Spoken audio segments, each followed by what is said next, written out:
Let us pray. Almighty God, where you have called us to govern this province, we ask your help to make decisions and laws that will be just and that will promote the interests of the people. Almagtige God, ons bid dat u gedurende ons vergaderings ons die nodige wysheid sal gee en ons motiewe suiwer sal hou en dat u ons sal help om al ons tekortkominge te oorkom en al ons besluite aan u op te dra. Sikelela ilezwe lethu nabantu balo, umusile ukulungo kwepondo lethu. Nkosi sikelela i-Afrika tina abantwana bayo, kokela inkokeli zayo, yeniki uxolo i-Afrika. All this we beg in your holy name. Amen. Please be seated.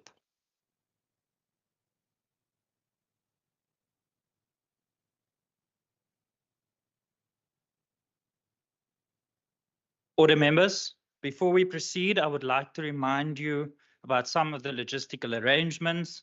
As has been our practice to date, honourable members who will participate in the sitting of the House, both from here in the chamber with the presiding officer and the table staff, and via Microsoft Teams. Our standing rules have accordingly been amended to accommodate such hybrid sittings. Honourable members experiencing challenges in connecting to the sitting are requested to contact the WCPP ICT colleagues who will assist to resolve their connectivity challenges. Honourable members, the quorum requirements for the sitting of the House are provided for in the Constitution and the standing rules. Unless there is an indication of unanimous concurrence, voting will be confined to members present in the House and on the hybrid system who are entitled to cast their votes as per the ATC issued on the 11th of August 2020. Members present in the chamber and via Microsoft Teams have all the privileges and immunities imparted by law. Members who are considered out of order by the presiding officer will have their microphones muted and called to order. Honourable members, the Sergeant at Arms will record members' attendance. Honourable members, I wish to remind you that in instances where these directives do not cover a particular eventuality, the standing rules must apply.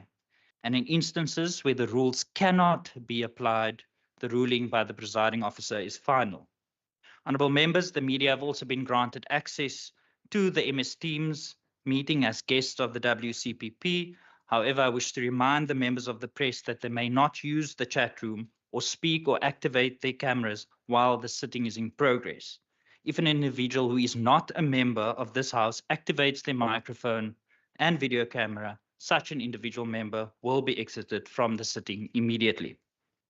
Honourable members, I also wish to remind the members that are here today in the gallery who are not members of the House to please observe the decorum of the House and not to participate in the proceedings of the House.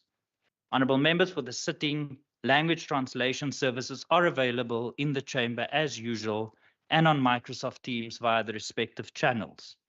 Honourable members, I wish to remind you that no interjections are permitted during these hybrid sittings, and to this end, I wish to draw your attention to Rule 40 of our standing rules. Honourable members, I recognise the Chief Whip.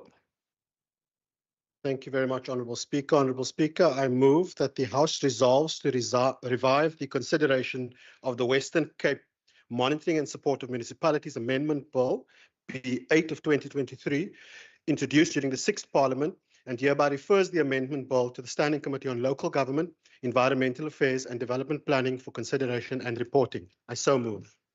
Thank you very much, Honourable Chief Whip. Honourable members, are there any objections to the motion being moved? No objections. Motion agreed to. I recognise the Chief Whip. Honourable Speaker, I give notice and move that notwithstanding the provisions of Rule 20, subsection 1, that precedence be given to the matter of public importance. I so move. Thank you very much, Honourable Chief Whip. Honourable members, are there any objections to the motion being moved? No objections. Agreed to.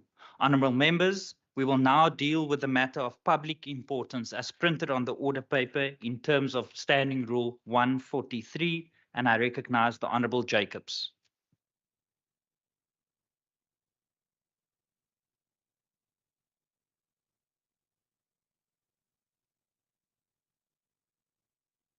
Thank you, Speaker. Greetings to all. I greet you all in the name of the Most High. Righteous. Premier, Speaker, today I rise with a heavy heart, but before I start, Can we all just rise and have a moment of silence for all the lives that was lost for the past 2 weeks?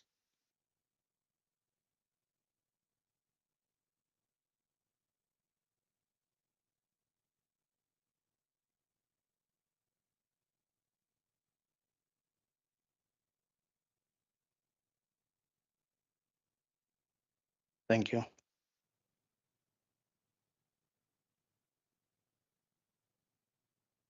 Thank you, Speaker. Premier, in one of your speeches, you said our children is dying. And I was thinking to myself, who is our children? But let these names be remembered. Ashley Klaasen, Leanne Hendricks, Dylan Desmo, Laverne Swartz, Ricardo Hofmeester, Dylan Thomas, Sergio Baron, Luciano Watson, Dylan Johannes, Kyle Nicholson, and the list can goes on and on and on and on. Speaker, these are the names that will continue to echo through the streets of our communities because this is our children. This is colored children. These are the indigenous children of the Most High. May their souls rest in peace. Speaker, in the next few days, a total of 21 families will be and had already been standing next to open caskets and open graves. This is our sisters, our brothers, our daughters, and our sons, violently taken away in mass shootings across the Cape Flats. Speaker, our hearts goes out to the families and the victims of these hideous crimes, and we offer our deepest condolences. But Speaker, the sad part is most of our wards is governed by Democratic Alliance councillors. None of these councillors, not the MACO, not party leaders, not the mayor, nor you, the premier, or the MPLs, or any MECs, has taken the time out to go and see these families. Now, the crime stats reported that in September 2024, 270 gang-related deaths in the country, 234 in the Western Cape. 373 attempted gang murders in the country, 334 in the Western Cape. Premier, are you aware of the 14-month-old baby that got shot on Monday in Tafelsig? Or the Down syndrome boy that got shot in the farm a few days ago? Are we in the business of correcting the threats in our community? Because 21 violent murders in 6 days cannot be the norm in our society. Never. Cannot be. Since 2020, the provincial government, in conjunction with the City of Cape Town, embarked on the deployment of the so-called LEAP officers. Currently, there are 1,040 LEAP officers deployed in the metro. But since 18 September, it was stated that LEAP officers will double up in areas such as Delft, Kailitsa, Philippi East, Nyanga, and Gooks. A reaction unit of 120 officers will be deployed in areas such as Menenberg, Hanover Park, Atlantis, Kraaifontein, and Elsies, areas where there's no LEAP officers. Again, we have war on the Cape Flats. Still, we are not being considered to be top priority. Speaker, the mandate of these officers was that they will be deployed in high crime areas to supply law enforcement services, such as the LEAP officers. But we must ask ourselves, was this funding correctly spent? When we see 3 mass killings in a week, we need to urgently and seriously look into our programs and plan and concede. The government of the Western Cape has failed the Cape Flats and ultimately the people of the Western Cape. We need to ask a serious question. Can the deployment of the LEAP officers in a whole be redesigned? We cannot have LEAP officers that was deployed to Atlantis to fight crime, be withdrawn, and then deployed to beaches to protect the rich and wealthy. Speaker, these officers were deployed as first responders in high crime areas, and if they were taken away from that main task, then we must acknowledge that this is a huge concern. LEAP officers were deployed in high crime areas, but the crime stats indicated that Cape Town has the highest murder rate in the country. Now, this must be an indication that people of the Western Cape and the people of Cape Town in particular are left on their own. For the rest of the province, I feel sorry. Looking at the small amounts other municipalities receive compared to what they underspend on safety and security, it is clear crime is not high on the agenda. And the Western Cape Safety Plan, huge failure. Premier, with your opening of Parliament speech, all opposition parties expected you to outline the safety plan of the Western Cape, which you failed to deliver. Today, we can see the result of that. The Cape Flats is at war. Is this a deliberate move to divert our attention from seeing our land are being sold to the Jews? Or is it just simply true that a white person can never drop crime crime rate in a colored area? Premier, as the Western Cape government, you, Speaker, and all of those represented, we need to fix this. And it's up to you to correct your ancestral wrongs. I thank you. Thank you very much, Honourable Jacobs. Thank you very much, Honourable Jacobs. Honourable members in the gallery, you're very welcome in the Western Cape Provincial Parliament and to observe the House sittings today. But I wish to remind you again that you may not participate, including clapping or participating in the proceedings of the House. But you are very welcome. I recognise the Minister of Health and Wellness, Minister Wenger. Thank you, Honourable Speaker. Today we debate a topic of critical importance to each and every resident in our province: crime and gun violence in the Western Cape. The recent mass shootings in Bishop Lavis, Khayelitsha and Atlantis have claimed the lives of 15 people, and another 5 have been hospitalised, not to mention the emotional and psychological trauma it has caused these communities. These horrific incidents are believed to be gang-related. According to the Institute for Security Studies, between 2017-18 and 2019-20, police recorded 314 incidents in South Africa where 3 or more people were killed in a single attack. Disturbingly, these crimes increased by almost 50% in that period. Fast forward 5 years, and we continue to experience these horrific and devastating acts of violence in communities. This debate is therefore important so that we, as law and policymakers, can look at the trends, the data, the reasons, and find ways to stop these atrocities so that never again will such a debate be necessary. So what does the data tell us? The Department of Health and Wellness has a data center that collects and analyzes trauma data from our emergency centers, our ambulances and emergency response, and data also collected from our facilities. The Hospital and Emergency Center Tracking Information System, or HECTIS, was developed in 2022. HECTIS is the first and only of its kind in South Africa and is a web-based patient management system for emergency centers that allows the capturing and monitoring of each patient's journey through the system from triage onwards. It's the only system of its kind to exist in both the public and the private sectors, and is now implemented in 69 health facilities in our province. The HECTIS system helps us to understand the percentage of patients presenting at emergency centres due to interpersonal violence or victims of firearm violence at sub-district, district or provincial level. This has led to the development of the Provincial Safety Dashboard, which provides us with invaluable data for sharing with our safety stakeholders. The number of homicides recorded annually has been steadily increasing, even though the per capita murder rate has decreased. The per capita annual rate of murder in 2022-23, according to the same report by the ISS, put it at 56 per 100,000 people. To put this into perspective, the United States, which has experienced the highest number of public mass shootings globally, has a homicide rate of 6.3 per 100,000.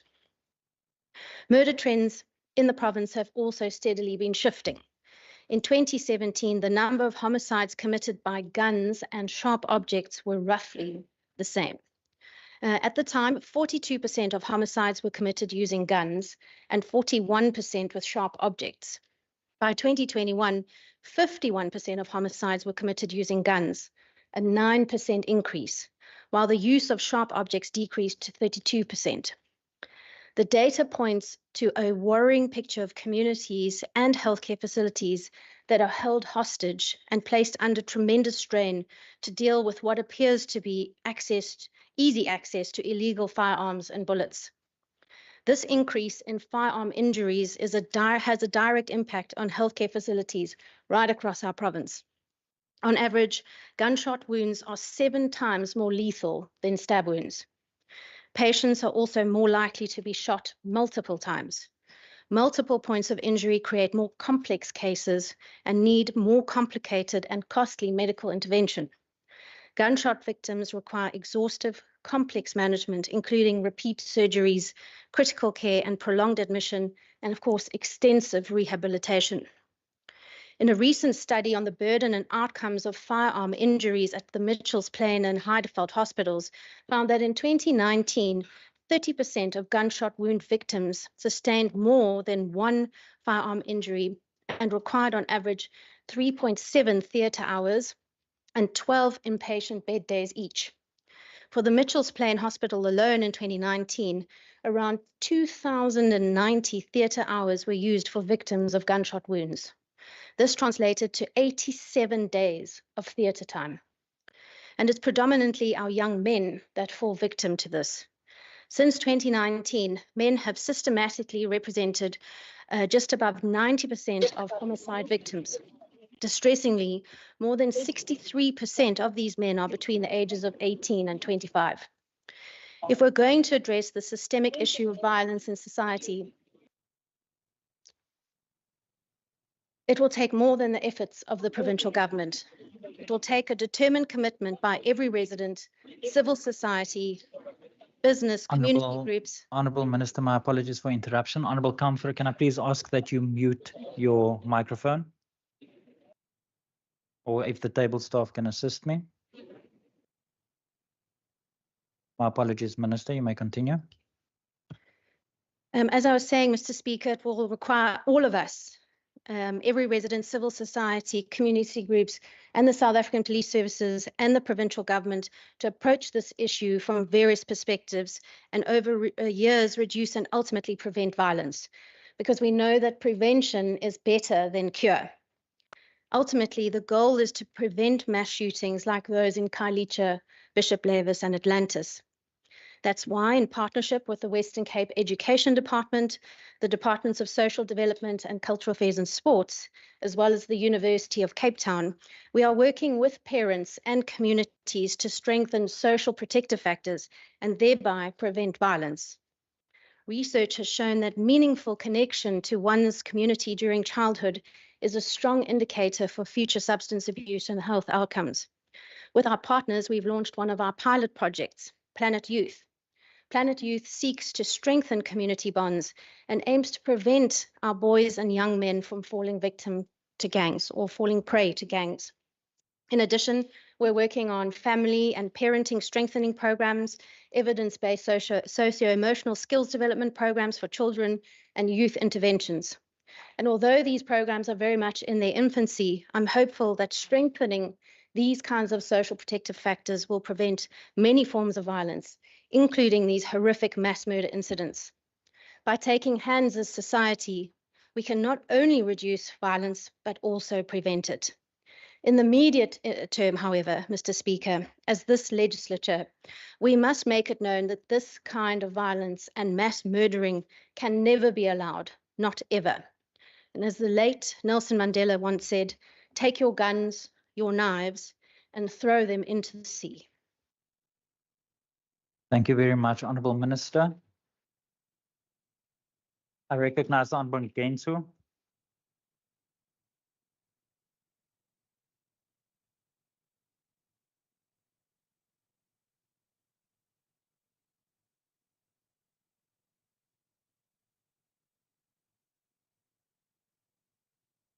We have not yet activated your time, but Honourable Member, can you please then take your seat and I'll recognize you again, because once you stand up, I will activate your time. Honourable Member, I recognize you. You may continue.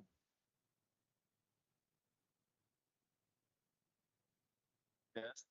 Given the fact that for this debate affects those we represent as a movement, we therefore sought to use it to focus on the root causes of violent crimes in the Western Cape, make connections of those forces involved, and respond to the question, what is to be done?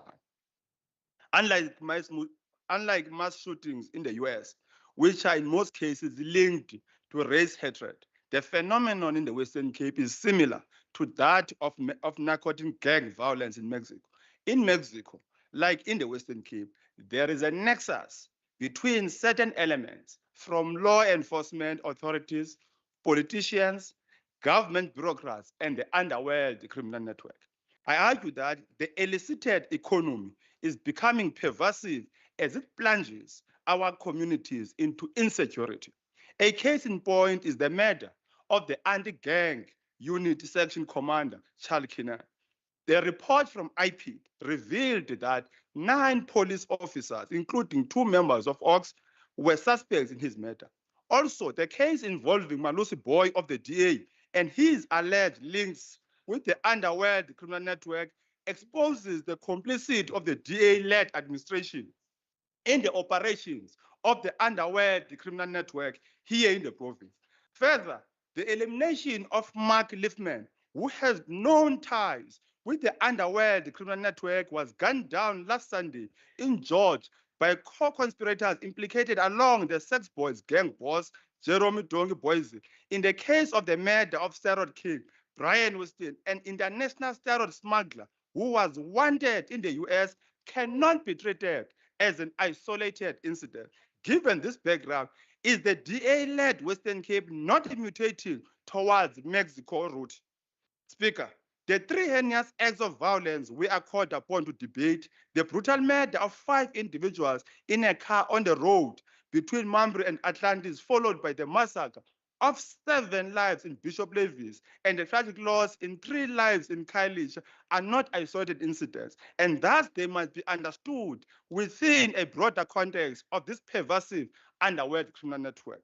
How did we get here, Speaker? The weakened capacity of the organs of the state, including the intelligence, the capture of some elements by the underworld criminal network, and what appears as passive citizens further compounds the problem. What is the root of this crisis?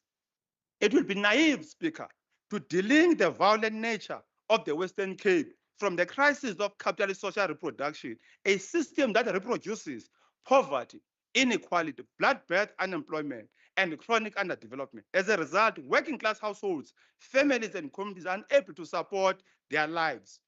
The gangs terrorizing our communities are not merely criminal enterprises. They are symptoms of a broader malaise, a reality where young people are led into lives of crime due to desperation and lack of opportunities. This government must take full responsibility, as it cannot claim authority whilst people are slaughtered by the criminal network.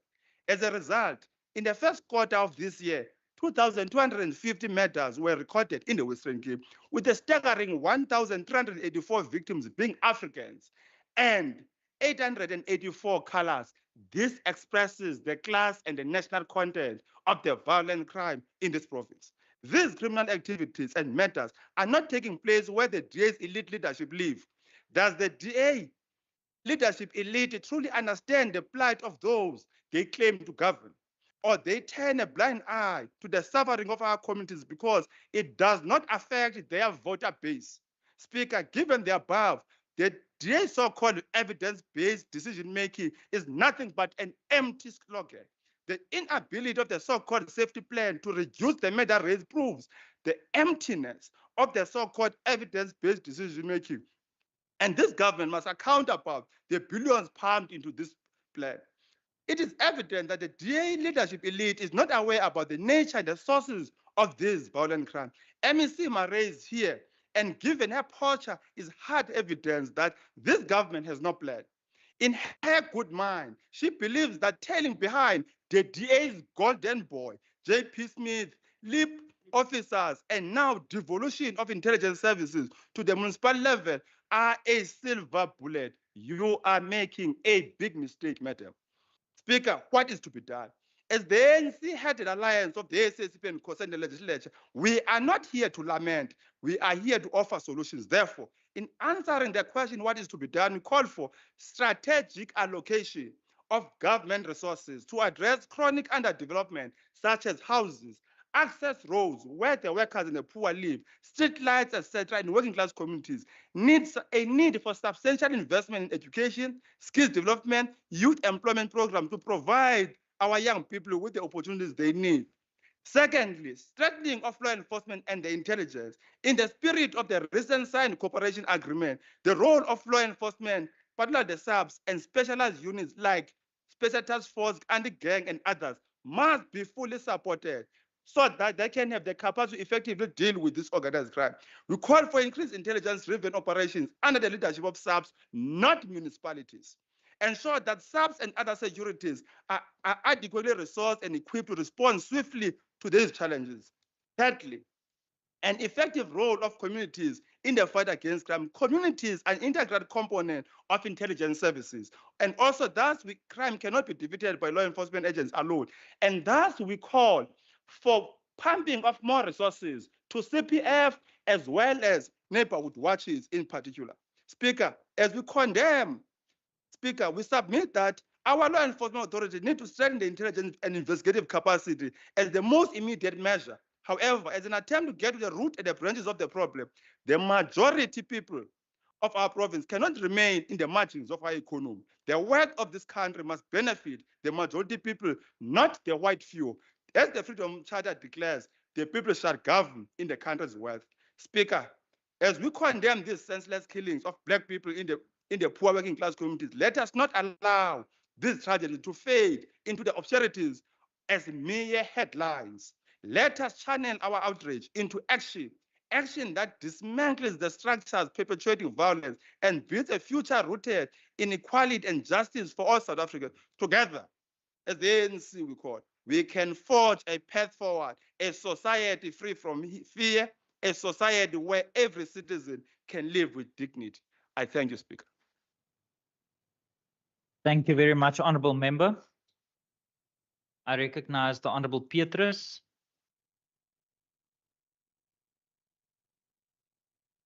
Honourable Stevens. I recognize you, Honourable Member. Honourable members, just for the record, and I know that this is the first time for this term that something like this occurs, that the names during a debate may change. It's part of the rules. So I just want to put that on record. So Honourable Stevens, you may continue. Thank you, Speaker. Honourable Speaker, esteemed members, and all those listening across the Western Cape. I stand before you today with a heart weighed down by the undeniable truth of a crisis we can no longer ignore. Our communities no longer trust the very police force meant to protect them. This is a tragic reality, and it is our duty as enshrined in Section 206.31 of our Constitution to build and strengthen the bonds between our people and law enforcement. Yet, across the province, too many people feel abandoned, neglected, and at times even unsafe in their own homes. The recent tragedies in Bishop Lavis, Atlantis, and Khayelitsha, where the victims were often our youth, barely out of their teens and caught in the web of gang violence, should send shockwaves through us all. We can no longer turn a blind eye to the fact that in these areas, our young people are dying, and the cycle continues. In one case, a 17-year-old has been arrested, a chilling reminder of how far we have fallen. We cannot accept this as a norm. This is not just about crime. It's about broken trust, it's about broken families, and it's about broken futures. In these 3 days, 16 young lives were lost in the Western Cape. These were not just youth, they were future leaders, dreamers, children we failed to protect. And the harsh reality is, we, our government, our police, have failed them. We cannot, in good conscience, continue to turn a blind eye. I call upon all members of this provincial parliament, regardless of political affiliation, to put aside our differences and come together with urgency. We must address this crisis as one, not tomorrow, but today. We owe it to our children, to their children, and to every single citizen of this province to demand action. We cannot afford to sit idly by while the violence and distrust spiral further. The time for debate and division is over. The time for bold, collective action is now.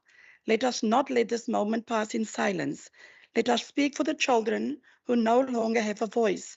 Let us act for those who have lost their lives and for those who are still fighting to survive. Thank you. Thank you very much, Honourable Stevens. I recognize Honourable Kassim. Thank you, Speaker. Speaker, the assertion that the Western Cape is a crime den is not only an assertion, but a fact that is backed by evidence and statistics. It was clear that when we reached the decade mark of this DA-led province and saw little intervention on drugs and gangsterism back then already, especially in coloured and African communities, it was clear that there would not be much effort thereafter. Speaker, the Western Cape High Court in October 2022 delivered a judgment which warned that there is evidence which suggests that police officers and gangs in the province colluding. The sad part is, Speaker, that following that judgment, IPID pretended to initiate an investigation, but 2 years later, there's still nothing that turned out from that investigation as our people continue to be slaughtered like animals.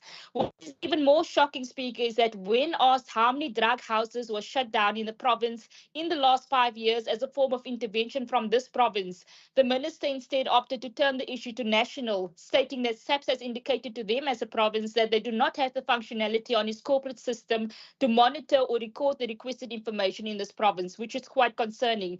To add, when we questioned the Premier about the escalation of crime in the province and the role of the safety plan, the response that we received was the safety plan was not intended to deal with general crime, but rather that it is a whole of society approach intended to deal with the murder rate in this province. But Speaker, a whole of society approach cannot be selective with regards to which crime it chooses to tackle, as all forms of crime are concerning and must be dealt with as a matter of concern. Speaker, millions of rands have been spent by the Premier in the last 5 years, including that of taking budgets from health and education in order to prove his safety plan. But the reality is it continued to fail. In conclusion, Speaker, the slaughter of our people is a pain that we constantly have to bear and deal with, while this DA with no proper plan sits back and wait to see who is killed next. Thank you, Speaker. Thank you very much, Honourable Kassim. I recognize Honourable Marais. Thank you, Speaker. Speaker, no one feels safe in the Western Cape. These mass shootings and formation of gangs are symptoms of a deeper socio-economic rooted form of poverty, lack of opportunities for employment. That is what's giving rise to these type of crime. It's not addressed. This government has got the responsibility of redressing the injustices towards these previously disadvantaged communities. And that has not been done. If you look at the spatial design of our city, the apartheid spatial design is still in existence in the Western Cape, and that has to be addressed. Crime of this nature is also a source of income to some of these young men, and that has also not been addressed in terms of opportunities to earn a living. Now, I know that the police is doing all they can, but the socio-economic side of things must be addressed. You Honourable cannot Marais, use your time has fire expired. to fire, Your Honor. I just want to end off, please, sir. This is a very important debate, and you've given me 1 minute. 1 minute when it affects my people. Thank you very much, Honourable Marais. And I want to put that on record. Honourable Thank you very Marais. much. Thank you very much. Honourable Marais, please take your seat. Honourable Marais, please take your seat. Honourable members, Honourable Chief Whip, Honourable Marais, I just want to also put on the record that the Speaker do not allocate the times. It is a predetermined formula during the beginning of the term, which all political parties have agreed to, and then it goes to the programming authority. If you have any issues with the time allocated, this is not the platform, Honourable Marais, to raise it. Honourable Speaker, I would like to just respond to what you've said. Honourable Marais, I'm not going to get into a dialogue. I just thought it's important for the record to state that the Speaker do not allocate the time. I merely adjudicate the Speaker's list. Speaker, I do want to apologize, but I also just want to inform you that the first communication stated 2 minutes, and then it was followed up with another email that said 1 minute. Honourable, that is why I was upset about this. Thank you very much, Honourable Marais. If you have if you have an objection, there is a mechanism to raise that objection, but during a debate is not the mechanism. Honourable members, I now recognise the Honourable Brinkhuis. Thank you very much, Speaker. Good afternoon. to everybody. Bismillah ar-Rahman ar-Rahim. The Al Jamaa Party extends its condolences to the families of innocent victims killed in the recent mass shootings in Bishop Lavis and Kailicha. The surge of mass shootings on the Cape Flats is nothing new, neither is the failure of the Western Cape DA-run province to effectively deal with gangsters new. Like the gang violence on the Cape Flats, the mass shootings have become just another horrible cycle of gangsters fighting over drug trade and other criminal turfs. The increasing number of illegal shebeens are springboards for not only gang violence, but also drug trade and gender-based violence. We have a history of ongoing gang violence involving firearms. In May 2022, there were a spate of mass shootings in Kailicha. So the recent mass shootings was not the first for Kailicha in Bishop Lavis. The question is, why is the province not handling these mass shootings as a crisis? Imagine if these mass shootings should take place in Sea Point, in Constantia, or in other leafy suburbs. We would have seen a heavy-handedness approach to prevent the reoccurrence of mass shootings. Honourable Brinkhuis, your time has expired. Please conclude your sentence. Thank you very much, Speaker. The daily shootings of children and innocent people in gang hotspots equate to massacres. Just last week in Eastridge, Thank you very much, Honourable Brinkhuis. That is a new sentence. I recognize the Honourable Minister of Social Development, Minister Lawn. Thank you, Speaker. Thank you, Honourable Speaker, Premier, Cabinet colleagues, members of the legislature, guests, and those listening in and watching.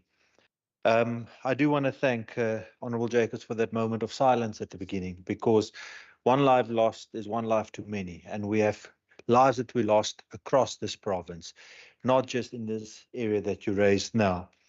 And the Western Cape Department of Social Development's mandate in instances of this is to provide that psychosocial support services such as trauma and bereavement counselling where it may be needed. One of the things that we need to ensure is that we make residents aware of those services that the department offer, because quite often we hear afterwards that we're not aware of that. So that is something that each and every one of us must communicate so that we can provide that services that's available from government.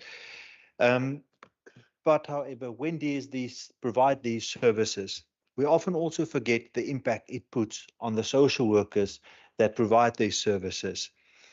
There's a negative impact of crime on the individuals, the communities, but also those that need to support the families afterwards. And opposition members like Honourable Ngwensu can blame the Western Cape government, but crime is largely a SAPS failure. Now, I know you're a member of the South African Communist Party, but you are part of a tripartite alliance that ensured that the SAPS does not have the necessary resources here in the Western Cape. We've recently signed an agreement that is taking us a step forward so that we can then allocate the resources correctly in this province. So in that sense, I want to thank the City of Cape Town, Honourable JP Swit, the Mayor, Alan, and the Premier Aluminium Anu Mare, plus the National Minister, who've taken the step forward to ensure that we move forward towards taking hands and addressing this.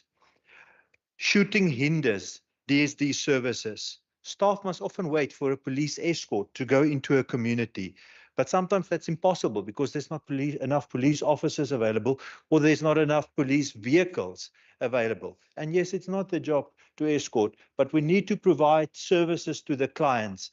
And quite often, it is those vulnerable citizens that then also suffer because we cannot provide that necessary support after they have gone through the bereavement.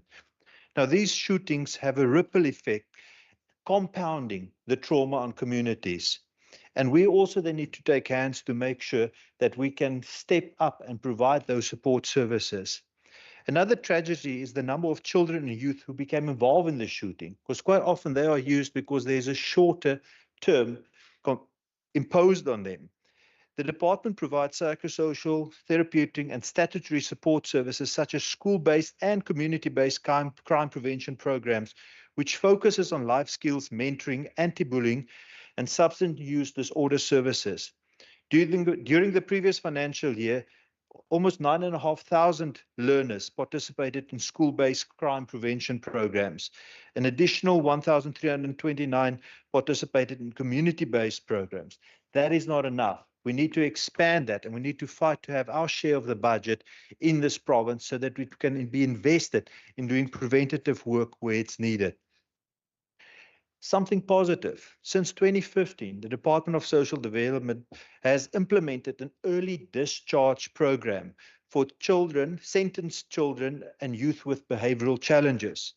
This early discharge program takes place after a young person has completed interventions such as therapeutic programs, educational program, and other vocational skills training.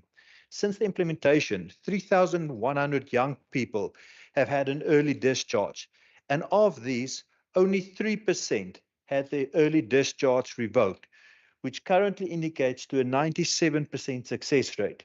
We are in conversation with the National Minister of Correctional Services to also see how many are pulled through back into the correctional service system so that that success that we do get in our CYCCs can be rolled out elsewhere.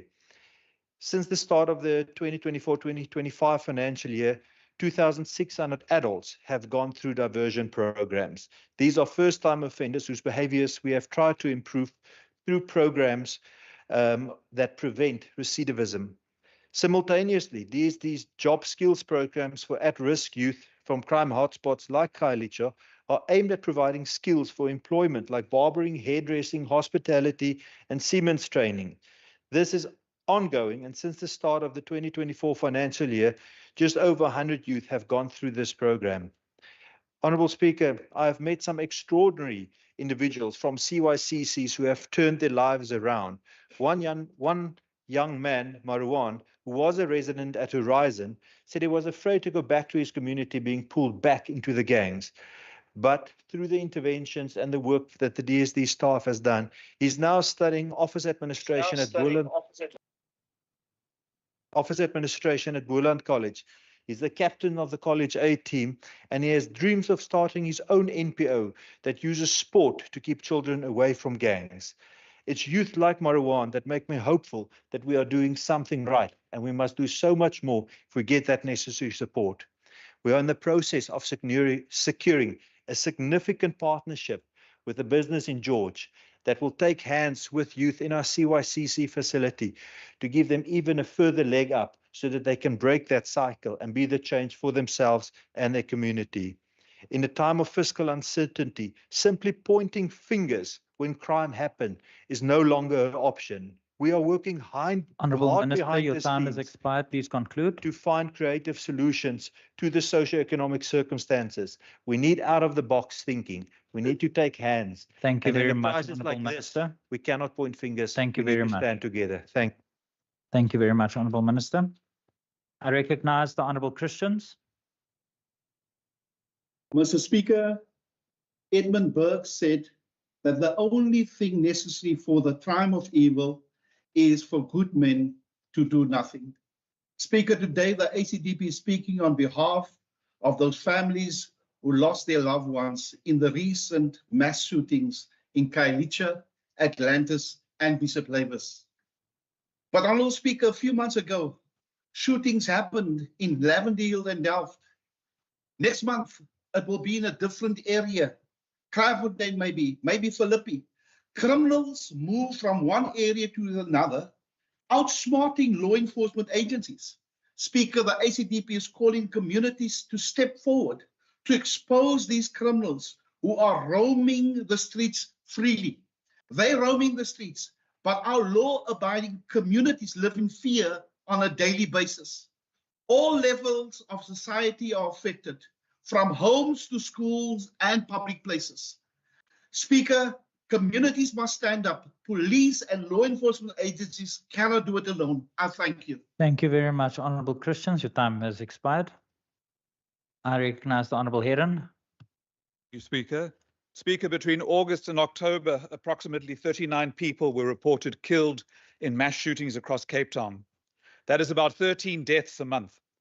The connections between gangsters and politicians in the Western Cape raise serious concerns about our crime and safety system.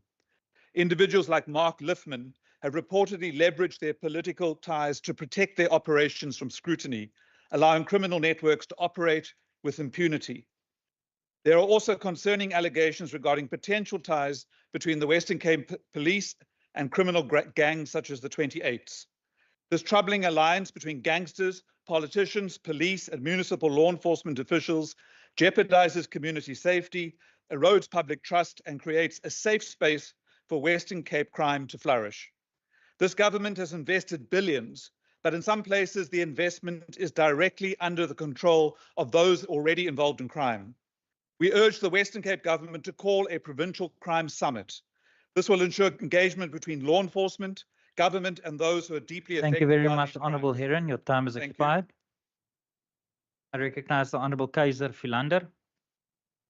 Thank you very much, Honourable Speaker.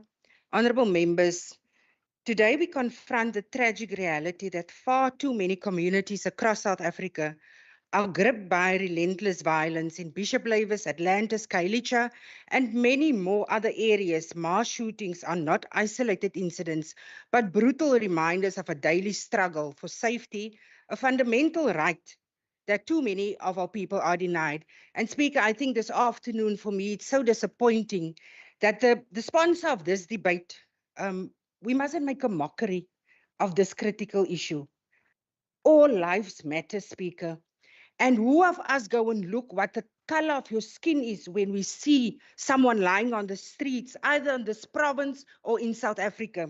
Speaker, I want to encourage the honourable member of the ANC to share his speech with the president of this country and ask the president what happened to crime intelligence in this country. Honourable Speaker, in response to the Honourable Kasim, the DA doesn't sit back and wait on the next victim. Hence the safety plan and the whole of society approach and our repeated call for devolution to be able to do more and to fight crime. Join us in that cause. Honourable Speaker, let's start where it cuts the deepest in our schools. Dis in gemeenskappe wat gebuk gaan onder geweld waar ons kinders die toekoms van ons provinsie, nie net ons provinsie nie, ons land groot word in vrees. Om skool toe te gaan vir hulle is 'n risiko. En die klaskamer, 'n veilige hawe vir opvoeding, word nou oorskadu met die bedreiging van geweld. Kinders in die gemeenskappe word gedwing om die skool toe te gaan nie, om veiligheid bo opvoeding te kies. En watter boodskap stuur dit aan ons jong mense, dat hul potensiale en drome met vrees beroof word? This isn't merely a delay in education, it's a tragedy that diminishes their prospects, perpetuates cycles of poverty, and traps entire families in generational struggles. Beyond our schools, the economy itself bears the scars of this violence. Persistent shooting drive away investors, deter business owners, and strangle economic growth in these areas. What entrepreneur would willingly risk setting up a business where extortion, intimidation, and violence reign? In these communities, Honourable Speaker. Order, members. Honourable members, I've allowed a little bit of latitude, or actually a lot of latitude, because it is a political debate. Honourable members, I wish to remind you that I've granted this request in terms of Rule 143 in the interest and the importance of this debate, in the interest of the citizens of this province. It is only fair that we allow the citizens to hear the inputs made by the lawmakers and members of parliament that they have elected to serve them here. Honourable members, this is not a normal subject for discussion. Can I please ask that you bear that in mind with your interjections and the running commentary? Honourable Kaiser Philander, you may continue. Thank you very much, Speaker. Die waarheid maak seer, want ons almal het 'n verantwoordelikheid. In these communities, every shooting shatters the local economy, reduces job opportunities, and narrowing the path toward financial independence for families. The lack of economic opportunities only deepens socio-economic inequalities, creating environments where survival becomes a daily battle. This violence also puts a strain on social services, already stretched thin as they try to respond to the unrelenting demand for trauma support, healthcare, and community resources. The mental toll on residents who witness or experience violence is immense, and the need for counseling continues to grow. Yet, despite this growing crisis, it is essential to remember that policing, our first line of defense, is a national competency. The SAPS carries the constitutional mandate to ensure the safety of our communities. However, when this mandate is under-resourced or unable to fully meet the unique needs of our province, we in the Western Cape are left to do what we can do within our own means. The reality is that our provincial government must often step in where the national mandate falls short. We do this not because it's our duty, but because our communities need urgent support. Through partnerships and innovative programs, we strive to supplement policing with additional resources and local interventions. Agbare Speaker, om werklik die tragedie van mass shootings te verstaan, moet ons kyk na die sosio-ekonomiese landskap waar dit plaasvind. Werkloosheid en armoede skep voorwaardes waar misdaad dikwels gesien word as die enigste oorlewingsmaatstaf. Hoë werkloosheidssyfer en beperkte toegang tot gehalte onderrig is 'n broeiplek vir geen hoop en dwing sommige na misdaad. And as illegal firearms flow unchecked into our communities, what might be a manageable disagreement spirals into deadly violence. We see a constant escalation of conflict, a conflict fueled by the easy availability of illegal guns. Violence and crime weaken the very fabric of society in neighborhoods where people cannot rely on the protection of the police, where family structures are under constant constraint, community bonds fray. When there is no cohesive social structure, Speaker, crime becomes normalized and people lose faith in both their communities and themselves.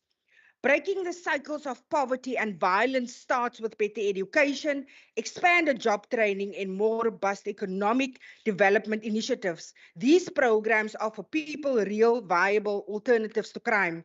We must recognize the importance of mental health services in these communities. Trauma is a silent epidemic, and without adequate support, it continues to spread.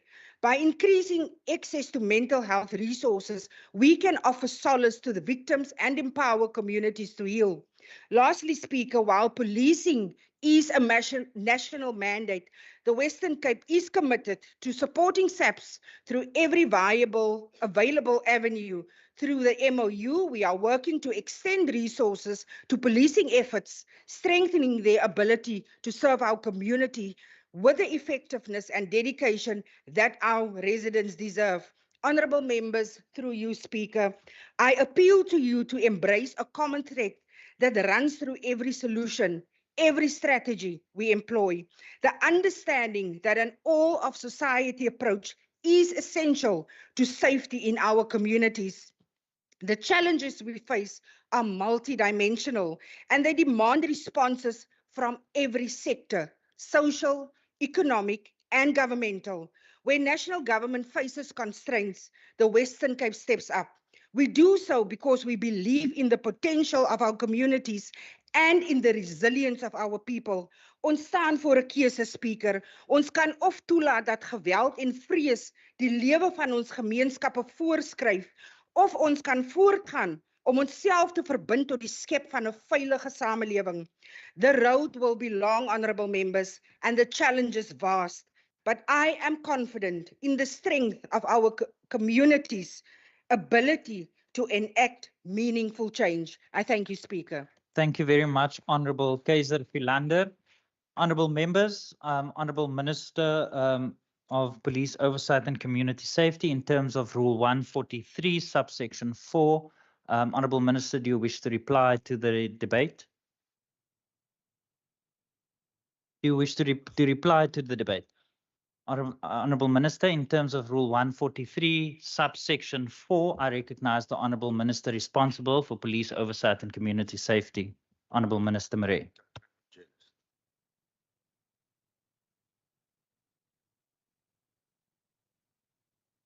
Dit is vir my 'n groot voorreg om vandag hier deel te neem aan hierdie belangrike debat en ek bedank die agbare Jacobs dat hy hierdie debat op die agenda geplaas het. My innige meegevoel met elke slagoffer se familie en dierbares. Dit is belangrik dat ons op 'n deurdagte en koelkopwyse planne beraam om saam op te tree teen geweldsmisdaad op die Kaapse vlakte. Enige iemand wat op emosionele wyse poog om politieke munt te slaan uit 'n tragedie wat reeds dekades lank voortduur, is eintlik maar iemand wat in eie belang dans op die grafte van die slagoffers. Dit is nie die tipe gedrag waarmee ek myself vereenselwig nie, so ek sal nie daaraan deelneem deur tot daardie vlak te daal nie. Veel eerder wil ek, agbare spreker en agbare lede, u op hoogte bring van verwikkelinge wat 'n impak kan hê in ons stryd teen geweldsmisdaad op die Kaapse vlakte. The LEAP program is funded by the Western Cape Department of Police Oversight and Community Safety. We are immensely proud of the role that LEAP program plays in a war on gangsterism and other violent crime. It is a program of the Western Cape government to support the police by deploying more than 1,000 additional crime fighters available on any given day. LEAP is managed by the City of Cape Town. And LEAP officers are specifically deployed in areas where the murder rate is highest. After successful trial in Delft, we requested the deployment of available LEAP officers in greater numbers in fewer locations so as to maximize the impact. As a government led by data, facts and evidence, the decision was taken to concentrate LEAP officers in the 6 worst hotspots, namely Mitchells Plain, Delft, Nyanga, Philippi East, Guguletu and Khayelitsha. In order to ensure that no area is left behind, we created the LEAP Rapid Response Unit to deal with flare-ups in other hotspots all over Cape Town. The strategy to double up in 6 areas and have a rapid response unit will be reviewed after 6 months, once we have seen its impact on the data. LEAP werk saam met ons buurtwaglede, ons Community in Blue en ons gemeenskapspoliseringsforums vanuit ons gemeenskappe om ons gemeenskappe veiliger te maak. En die bydrae van LEAP offisiere maak my baie trots. Sedert 2022 het hulle reeds 31.764 arrestasies uitgevoer. Ek wil vervolgens verwys na 'n paar ander kwessies waar ons daadwerklike vordering maak met die bekamping van geweldsmisdaad op die Kaapse vlakte. The first big change in the crime fighting environment was the government of national unity. Its impact is felt on every level, including the political, legislative and practical implementation levels. Insofar as the political level is concerned, the appointment as Minister of Police of Mr. Senzo Machuni in the place of General Becky Chelly has meant a sound improvement. Gone are the days of flashy cavalcades and bluster. I have found a new minister, Minister Machunu, to be open to suggestion and to be someone who means well and who will put his money where his mouth is. He is, to put it plainly, someone you can do business with.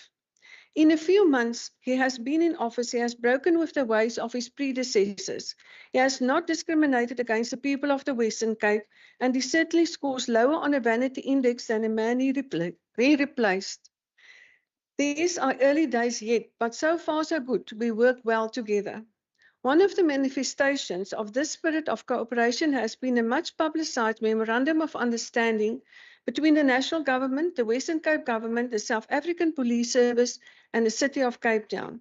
In addition to Minister Machunu, as my colleague Minister Lond mentioned, much credit is due to Premier Alan Winde, Major Jordan Hill Lewis, Michael Member for Safety and Security, JP Smith, and Provincial SAPS Commissioner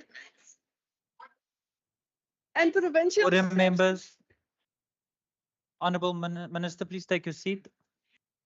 Order, members. Honourable members.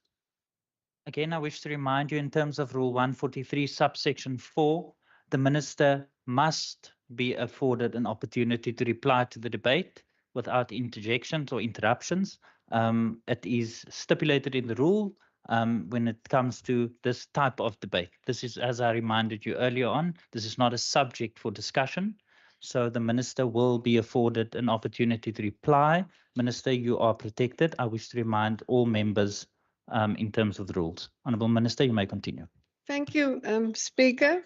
and Provincial SAPS Commissioner Major General Tembisile Patekile die dringendheid en spoed waarmee generaal Patekile byvoorbeeld bykomende magte in Bishop Lywes en Atlantis ontplooi het tydens die huidige opvlamming van geweldmisdaad daar spreek boekdele. Of course, the MOU remains a matter of good intention until it is put into practice by its implementation agreement. It gives me much joy to report to you that the process of writing and agreeing to the implementation agreement is progressing very well, and the practical benefits to the people of the Western Cape will be felt soon. Another cabinet member with whom we are cooperating is the Minister of Correctional Services, Dr. Pieter Groenewald. Together we have started a journey to address an issue of major concern to members of SAPS, community policing forums and neighbourhood watches in the Western Cape. According to numerous sources in this ground-level war on crime in our province, whom I've encountered during oversight visits, is a major stumbling block is that much of the violent crime in our province is committed by parolees who have just been released from prison. At this moment, there is no compunction on the Department of Correctional Services to inform the local station commander that a parolee is about to be released into his or her area. My discussion with Dr. Groenewald was to ask him to initiate a regulatory or legislative change so that it would be compulsory for the Department of Correctional Services to inform the SAP station commander that a parolee is about to be released into the policing precinct, so that SAPS and the community policing structures can be aware and prepared. Dr. Groenewald is very receptive of this initiative, and the Western Cape Department of Police Oversight and Community Safety has already commenced discussions about implementation. But the formation of the GNU has had an impact way beyond the National Cabinet. Within the National Parliament, in the National Assembly, the new chairman of the Portfolio Committee on Police is Ian Cameron. Together, Ian and my department have commenced a process in collaboration with all cell phone providers to write legislation to make it easier to use data from the mobile phone companies to locate criminals and victims of kidnapping for ransom. It will focus on tracking mobile devices in the so-called golden hour, the first hour after the kidnapping. This process will take a while yet, but it is out of the starting blocks and I have high expectations of this process. Ter afsluiting wil ek fokus op 'n kwessie wat my naby aan die hart lê en wat groot impak het oral oor, maar ook betreffende geweldsmisdaad op die Kaapse vlakte. Dit is eenvoudig verstommend hoeveel misdadigers aangekla word met onwettige vuurwapens en onwettige ammunisie. Die navraag wat my ministerie tot dusver in hierdie verband gerig het, dui op 3 kwessies waarop ons in toekoms sterk gaan fokus. Eerstens is daar hopeloos te veel polisielede wat hul wapens verloor op verskeie maniere. Dringende en swaar strawwe moet hiervoor opgelê word. Tweedens, toon die polisie se ondersoeke tans dat heelwat van hierdie wapens wat op die Kaapse vlakte hulle opwagting maak, oral oor die land gesteel is, in KwaZulu-Natal, Gauteng en die Oos-Kaap, selfs vanuit Namibië. Dit dui op 'n groot onwettige verspreidingsnetwerk van vuurwapens. Die omvang van hierdie netwerk moet spore laat wat opgevolg kan word. Die LEAP-offisiere het sedert 2020 beslag gelê op 677 onwettige wapens, waarvan 139 tuisgemaak is. Derdens is dit duidelik dat ammunisie op groot skaal onwettig bekom word. Ek het die polisie versoek om op groter skaal te monitor wie ammunisie koop en verkoop en in watter hoeveelhede. Ek hoop om binnekort hieroor aan u terug te rapporteer. Speaker en agbare lede, hierdie debat het gewys dat die Wes-Kaapse regering 'n omvattende gemeenskapsbenadering volg om geweldmisdaad op die Kaapse vlakte te oorkom. Dit het ook getoon dat almal in hierdie provinsiale parlement werklik passievol omgee oor hierdie kwessie. Kom ons sit hierdie energie om in passievolle eendragtigheid om geweldsmisdaad te oorkom. Ek dank u. Thank you very much, Honourable Minister. Honourable members, that concludes the debate on this subject. We now we proceed to interpellations as printed on the question paper in terms of Rule 197, and I recognize the Minister of Health and Wellness, Minister Wenger. Thank you, Mr. Speaker, and thanks to the honourable member for the question. The Enhanced Recovery After Surgery Program, or ERAS program, is an innovative service delivery platform that is a patient-centered, data-driven, evidence-based, multidisciplinary team approach to perioperative care. Perioperative care includes the period during the operation, but also pre- and post-operative stages. This is important because surgery plays an important role in the management of the majority of patients who've been diagnosed with cancer. This program is based on 3 pillars. Pillar 1 is the use of standardized evidence-based guidelines. This includes about 20 to 25 elements of care in the pre-admission and pre-, intra, and post-operative period that are applicable to most cancer operations. Addressing these elements of care will likely lead to a faster recovery of patients. Pillar 2 entails the implementation program.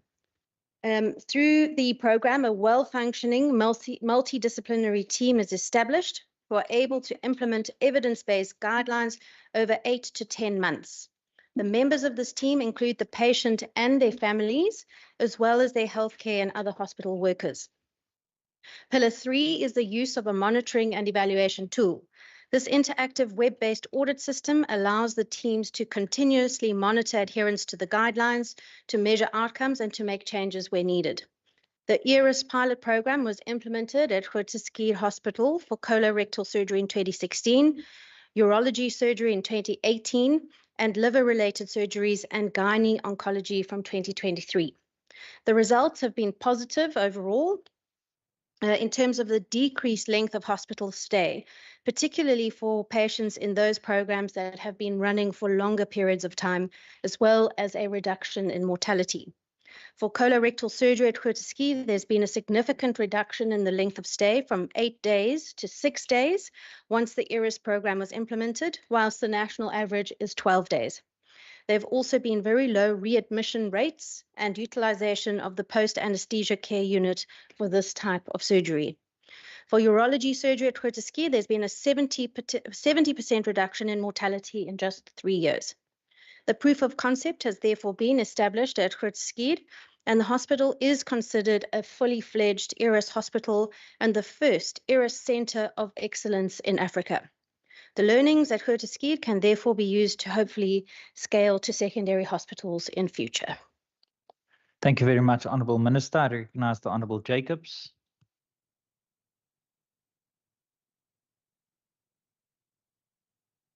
Thank you, Speaker. Thank you, Minister. Speaker, the Enhanced Recovery After Surgery, it was launched in Sweden in 2010 as part of a care program to give care and better recovery rate to after operations in cancer patients. Speaker, in 2017, this program was implemented in Groote Schuur Hospital, initially for colorectal surgery. And as of 2022, cervical cancer and other cancers in female gynecology. Speaker, this program is the only program of its sort, not only in the Western Cape, but in the whole of Africa. Premier, the statistics from the Health Department clearly shows a year-on-year increase in females, and this can be contributed to a plethora of reasons. It's not always possible to identify these contributing factors, but what we do know is these women are treated in our hospitals. Premier, as the Western Cape government, we must agree that Groote Schuur covers the bigger metro and the surrounds, bearing in mind that Groote Schuur Hospital are being bombarded by foreign nationals. Now, having seen this program and its success, the question is, will we praise this program only, or will we actively advocate for this program to be implemented on all the hospitals across our province? Premier, cancer by its very nature is a death sentence to many, especially when you're receiving the news. The ERAS program is a program that makes patients feel cared for. Special treatment after such traumatic operations and the peace of mind and comfort it brings will definitely assist with the recovery of patients. Speaker, it is clear that this province needs this program. I thank you. Thank you very much, Honourable Jacobs. I recognise the Honourable Boyson. Thank you, Speaker. Honourable Minister, it is very encouraging to see the Department of Health and Wellness implementing forward-thinking programs such as the Enhanced Recovery After Surgery Program, also known as ERAS. Studies from around the world have shown that ERAS programs can make a substantial impact in colorectal and orthopedic surgeries, amongst others. The evidence is clear. When ERAS protocols are followed, post-operative complications and hospital stays can be reduced by as much as 40 to 50%. These are remarkable results that speak to the potential of ERAS to transform patient care, minimize the risk of prolonged hospital stays, and improve resources efficiency across our healthcare facilities. Here in the Western Cape, I am pleased to see that the department is piloting this project as it offers an opportunity to elevate the standard of care to our surgical patients. But more than just improving clinical outcomes, ERAS also reduces the burden on healthcare staff and resources, enabling facilities to accommodate more patients and provide quicker and more effective treatment. Speaker, in light of these benefits, I would like to ask the Minister if she can share her insight on the current outcomes of ERAS programs here in our province. Thank you. Thank you very much, Honourable Boyson. I recognise the Honourable Heron. Thank you, Speaker.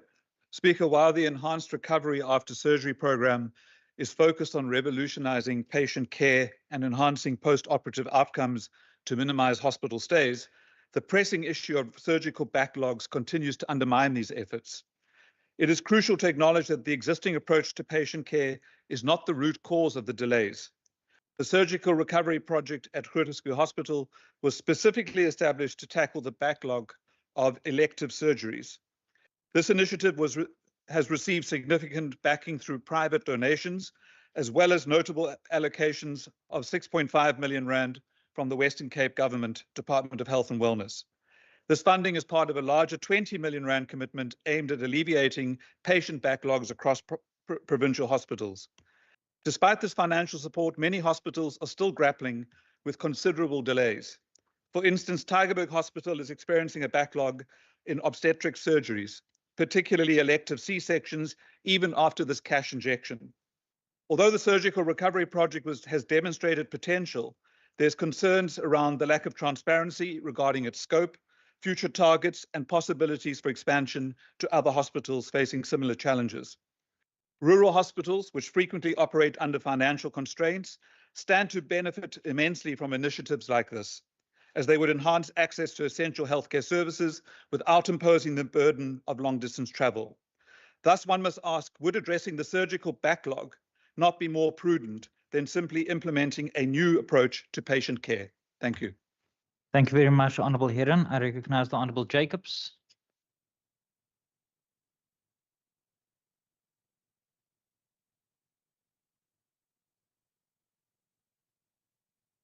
Thank you, Speaker. Speaker, the ERAS program is a multidisciplinary approach to patient care, and it aims to improve clinical outcomes and patient satisfaction. The ERAS program can reduce the length of stay, reduce post-operative complications, reduce hospital costs, improve pre-operative functions, and the success of the ERAS program is based on multidisciplinary care, including dedicated ERAS nurses. Now, Speaker, being part of the Health and Wellness Standing Committee, I was privileged to go on an oversight visit where we went to various hospitals on the Garden Route. And to my observation and what I've experienced on this visit was that many of our facilities are understaffed and under-resourced. My plea to you, Mr. Premier, and my plea, Minister, let us never and never again shift money from this department to assist other departments. Premier, let there be healthcare services for all without regards to race. Yes. Thank you very much, Honourable Jacobs. I now recognise the Minister, Minister Wenger. Thank you to the honourable members for the debate. As noted previously, the ERAS program has the potential to improve outcomes for patients who require surgical interventions. However, in order to increase or expand the ERAS program, additional resources are required. The cost of implementation depends, of course, on the size of the hospital, and an expanded rollout of the program has not been fully costed. But in the current tight fiscal envelope, it would make it challenging to implement provincially. Initial indicators of this pilot are positive, not only in its financial efficiency, but also in terms of patient outcomes and patient and family experiences. The operational management team of the department is considering the expansion of the ERAS program, depending on available resources, and we're exploring partnerships and potential additional sources of funding. In particular, the department is currently exploring the possibility of expanding the program to the George Hospital in the Southern Cape. For George Hospital specifically, the cost of implementing the ERAS program could be upwards of 2.5 million rand. This would include the cost of employing a nurse care coordinator, the cost of training staff, and the cost of the proprietary software package. Employing a dedicated nurse care coordinator in a hospital is a key component of the ERAS program, as the patient-centered care is facilitated by this healthcare worker and includes text message to patient's family intraoperatively by the anaesthetist, call to patient's family by surgeon post-operatively, daily 3 to 5 telephonic follow-up post-discharge, single emergency contact number available 24 hours a day, 7 days a week, a free SMS service and please call me, and a 30-day follow-up visit. Innovation is one of our values in the Western Cape government, and we'll always pursue new evidence-based programs aimed at improving the health and wellness of our residents. Thank you very much, Honourable Minister. Honourable members, that concludes interpellations as printed on the question paper, and we will now move over to questions for oral reply in terms of Rule 202. Honourable members, I wish to remind you that once the Honourable Premier or the Minister has started the reply to the oral question as printed on the question paper, Honourable members must use the chat facility for this sitting of the House to indicate that they want to ask a follow-up question, and this is obviously for those members that is on the hybrid sitting. For those members in the chamber, if you could please raise your hand and the table staff will notice you. Honourable members, there are 4 opportunities for follow-up questions, but the Honourable member who has posed the initial oral question as printed on the question paper will have the first opportunity for a follow-up question, and thereafter other Honourable members may then use the remaining opportunities to follow up. Honourable members, I wish to just inform the House that we'll deal with question 1 as printed on the question paper, and that is a question that stood over from Thursday, the 19th of September 2024, as agreed by the House. I recognize the Honourable Premier. Thank you very much, Speaker, and to the Honourable Lita Kong, thank you very much for the question. As the Western Cape Government, we are fully committed to ensuring that every resident that interacts with any government service is treated as a priority. Our 4U motto is more than a simple slogan. It is the embodiment of the culture we aim to create in our government. Our citizens must be at the forefront of everything that we do, and we are committed to making sure that our core values, that's of competence, accountability, integrity, responsiveness, care, and innovation, underpin every interaction between our residents and their government. To do this, we have embarked on a journey to ensure that our staff are inspired to serve our residents and are as inspired as we are as this cabinet. We are immensely proud of the way in which our 80,000 strong Western Cape government has come together to go on that journey with us.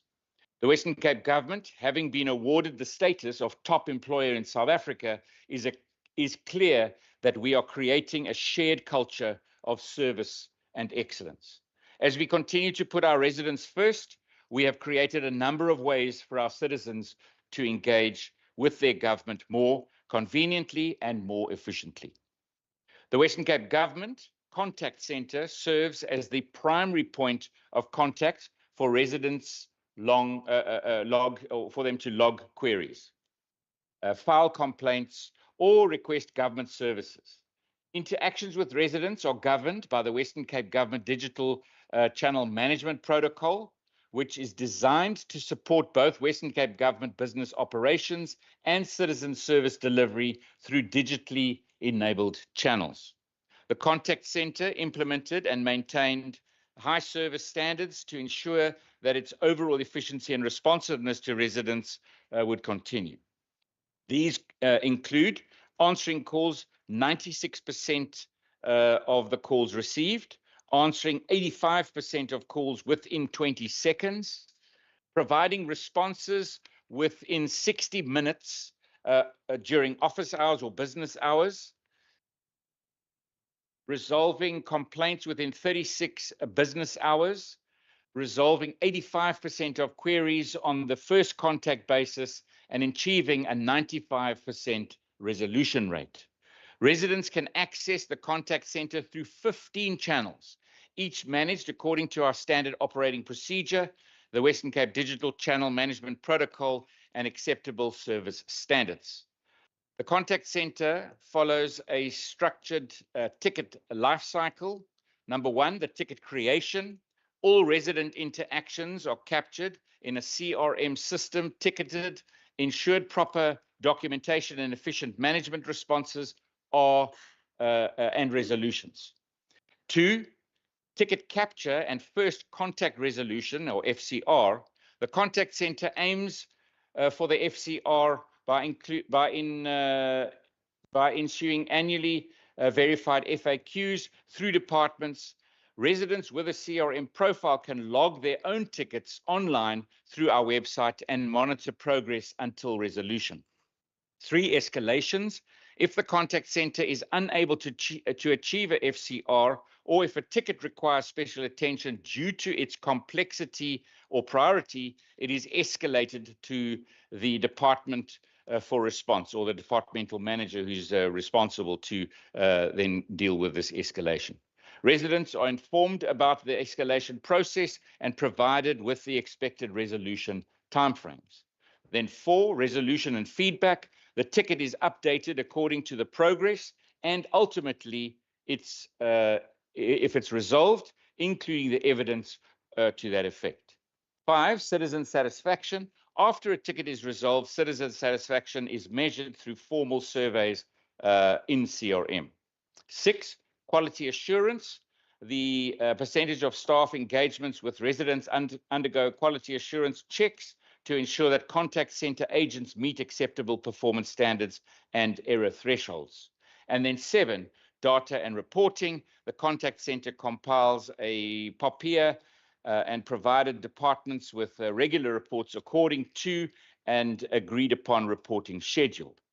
The contact center office hours are Monday to Friday, 7:30 to 1700, weekends 8 o'clock to 1300, and after hours, the contact center has a voicemail facility that is available outside of agreed operating hours, and responses are made within 60 minutes of business hours activation. Please call me, SMS, and emails are received after hours, and responses are made within 60 minutes of business hours activation. Additionally, First Thursdays is another mechanism where residents are able to raise concerns or complaints. Every resident's case is registered by the contact center staff and their details captured, including the nature of the case and whom they have come to see. Every minister and head of department has a scribe that records the conversation and the nature of the case. That correspondence is then disseminated to the officials or the programs as directed by the minister or head of department. Each office will have their own prescribed way of managing and resolving these cases. In the Office of the Premier, all cases are logged on the CMAT system and given specific reference numbers. Should any case from First Thursdays be related to other departments or their mandates, an email will be sent by my office to the relevant minister and department, which includes the case background and request that that matter is addressed. Furthermore, they are requested to contact the resident to discuss possible solutions of their concerns as raised. Once the matter has been referred to the relevant department and minister, my office will send an email to the resident, which will be provided the background of the case, the resolution and introduction of residents to the office that will be dealing with that case, and be copied into the mail. Through platforms such as the contact center, First Thursdays, the Western Cape government is working to be as responsive to the inquiries and complaints of residents as possible, and to live out our values of transparency, responsiveness, and care to residents. Thank you very much, Chair. Thank you very much, Honourable Premier. I recognize the Honourable Lita Kong. Thank you, Samlomo, and for the response. I only have one follow-up question, Speaker, and it is, what is the recourse of the public if correspondence from members of in their department is not forthcoming? Thank you What very should much, these- Honourable. What should these helpless members of the public do?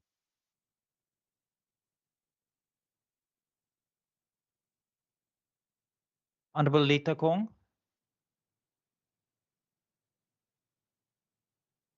Honourable Lita Kong. Yes, Speaker.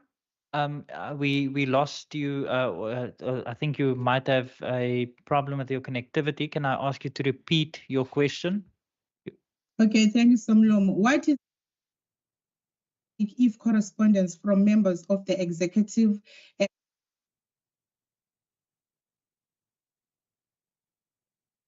Other words, what should these helpless members of the public do next?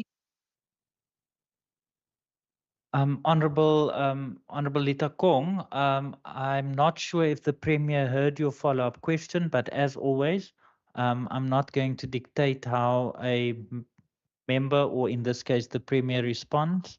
Premier, there was a question posed to you. If you were not able to respond, please just say that for the record. Thank you, Speaker. I think I got the gist of the question. It was what happens if a member of the public has not received an answer back. And so I think from the comprehensive component of the answer that I've just given, if they've received that message back but not received any further update, I would then say, would they please engage back again through that system? If it was outside of what I've just spoken about now, so perhaps it was a message sent directly to myself or one of the members of cabinet or one of the departments, then I would suggest that they then make use of the actual call center system to say, I have had this kind of engagement. This is what I am missing in a reply, so that then the recorded system onto CMATS or onto the recorded system, as I've spoken now, could then track it.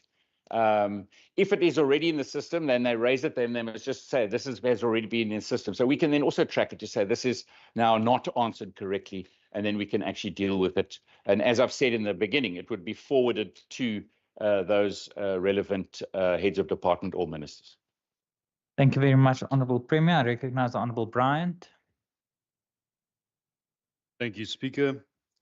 Honourable Premier, in terms of sub-program 3.2, which is the organisation development in the department of the Premier, we do see in the annual report that 100% of the target was achieved in developing a citizen satisfaction index to facilitate alignment between the Western Cape Government service commitment and the citizen user experience.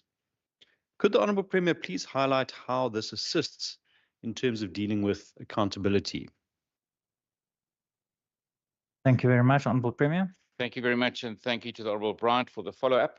Obviously, I'm very proud of the results that end up in our reports, because what I spoke about in the question was where the standards or the benchmarks are set, and we've got to continually strive to make sure that we meet those, at least those benchmarks. Of course, if we manage to get to 100%, I mean, that is really outstanding.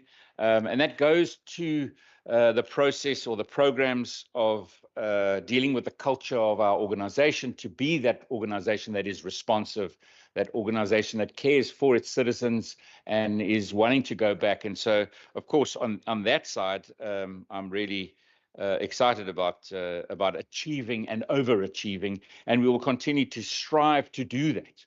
Because I think as a government that lives by those sets of values, I think it is critical that we get those things right. That is how you need to be responsive and engage. I also think that perhaps this is where I must also mention, I mentioned the mechanisms of engagement, but also the facilitation of enablement of engagement. And that's another area that I'm really proud of.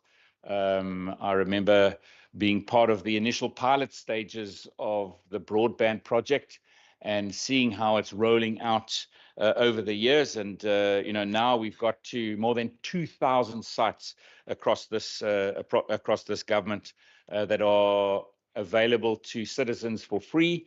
Over and above that, it's our school sites, it's our health sites, it's our library sites, and other public facilities that enables that kind of engagement. So free Wi-Fi connectivity, also to make sure that citizens can not only, obviously engage with their government, but also utilize that facility to enable their businesses or any other issue. But I think the primary message as part of this question is that, it's just extra investment to make sure that we have an enabling environment for our citizens to engage with government as they need and see fit.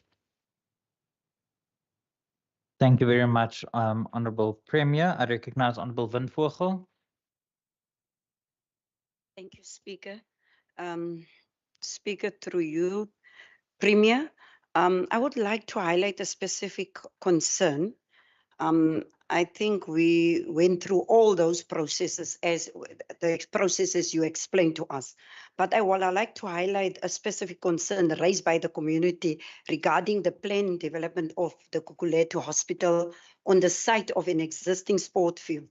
The community has made it clear that they do not want to lose the sport facility, and it is in my understanding that all of your cabinet members are aware of the issue. How is your government and how are your cabinet members responding to the community concerns and their demands to preserve the sport field? Thank you, Speaker. Thank you very much, Honourable Member. Honourable Premier, before you respond, Honourable Members, I wish to remind you once again that when you ask a follow-up question, you must ask a question related to the initial question. When there's a new question, or with details other than what has been posed in the original question, it is up to the member of the executive to answer it in whichever way he or she deems necessary. So you might not get the answer that you're looking for if you ask a brand new question. With that being said, Honourable Premier, I'm not going to dictate how you answer it. I recognize you. Thank you very much, and thank you very much to the Honourable Windvogel. I think, in actual fact, to follow up on that question, if you could just give me when that question was asked, at which platform it was asked, and I will track it and see what answer was given back. Thank you very much, Honourable Premier. Honourable Members, are there any further follow-up questions on this question? No further. Order members, are there any further follow-up questions? If not, that brings us to the end of question 1 on the question paper. Honourable Members, we now move over to new questions, and it's also question 1. And Premier, I recognize you. Thank you very much, Speaker, and thank you very much to the Honourable Heron for the question. In the first part of the answer, this is 1A and 1B. Compiling the national budget involves complex trade-offs, and we would not want to reduce that complexity by saying that there is one number that we are asking for. Our aim is to get the best possible deal for residents of the Western Cape. And I would hope that that's obviously the aim not only of the government, because that's what we're driving here and getting our fair share, but obviously of this parliament as well, because we all represent, every one of us represent the citizens of this province. In the National Treasury's own numbers, they show that they allocate less per person, this is including the PES and conditional grants, to residents of our province than almost any other province. In a paragraph published in the explanatory memorandum to the Division of Revenue Bill of 2024, the National Treasury shows that the DORA allocates, and we must listen to these numbers here, 10,700 Rand, 10,700 Rand per resident in the Western Cape. It allocates in other provinces, for example, 16,300 Rand per resident in the Northern Cape, 14,600 Rand per resident in the Free State, and 14,000 Rand per resident in the Eastern Cape. I think also, as we've said before, and perhaps also referring to National Treasury presentations, you will know, and I have used that graph in this House before, that as the third most populous province in South Africa, we still get only the 5th highest budget. We want to narrow this gap so that we receive more to spend on quality public services for each of our citizens.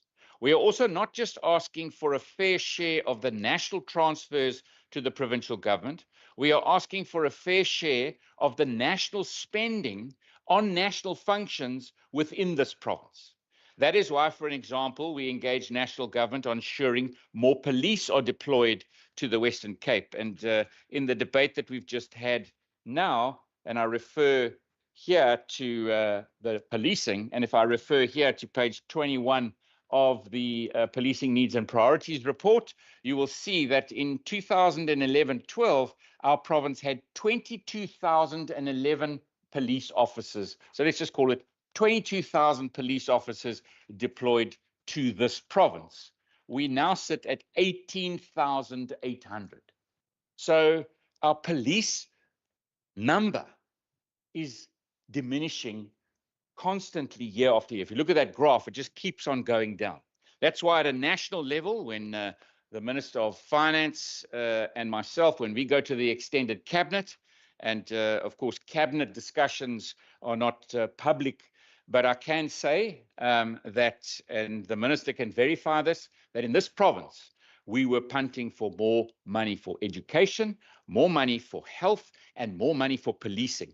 And not only for this province, we were getting our fair share on all three of those across all provinces, because it's provinces across South Africa that are facing similar budget shortfalls. But in our province, we need to make sure that we get our fair share. This is what we mean when we argue for the fair share for citizens of the Western Cape. Although we are not fixed on a particular number in our engagements with the national budget process, one can get a sense of the scale of what we are asking for if you look at the reductions we are asking to be reserved, and that the pressures that these have created on our budget. At a minimum, we would want to see the national government reverse the 6.7 billion rand in budget reductions made to our equitable share over the 2024 medium-term expenditure framework. That means this framework now says that this province is getting a reduction of 6.7 billion. At the end of September 2024, 6 months into the 2024-25 financial year, the province is already projecting spending shortfalls to the amount of 896 million rand by the end of the financial year. And most of the spending pressure, 673 million, is projected by education and health. And this comes despite stringent cost cutting implemented across service areas in our province. National government could fund this by stopping the fiscal leakage emanating from corruption and ending bailouts to state-owned entities. The bailouts to state-owned entities by the end of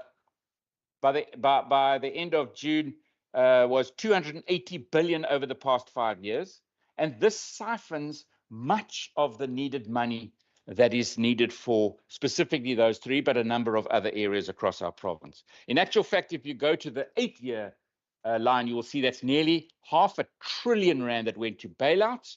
And if you look at that graph again, you will see where did that money come from? It came from underfunding education, health, policing.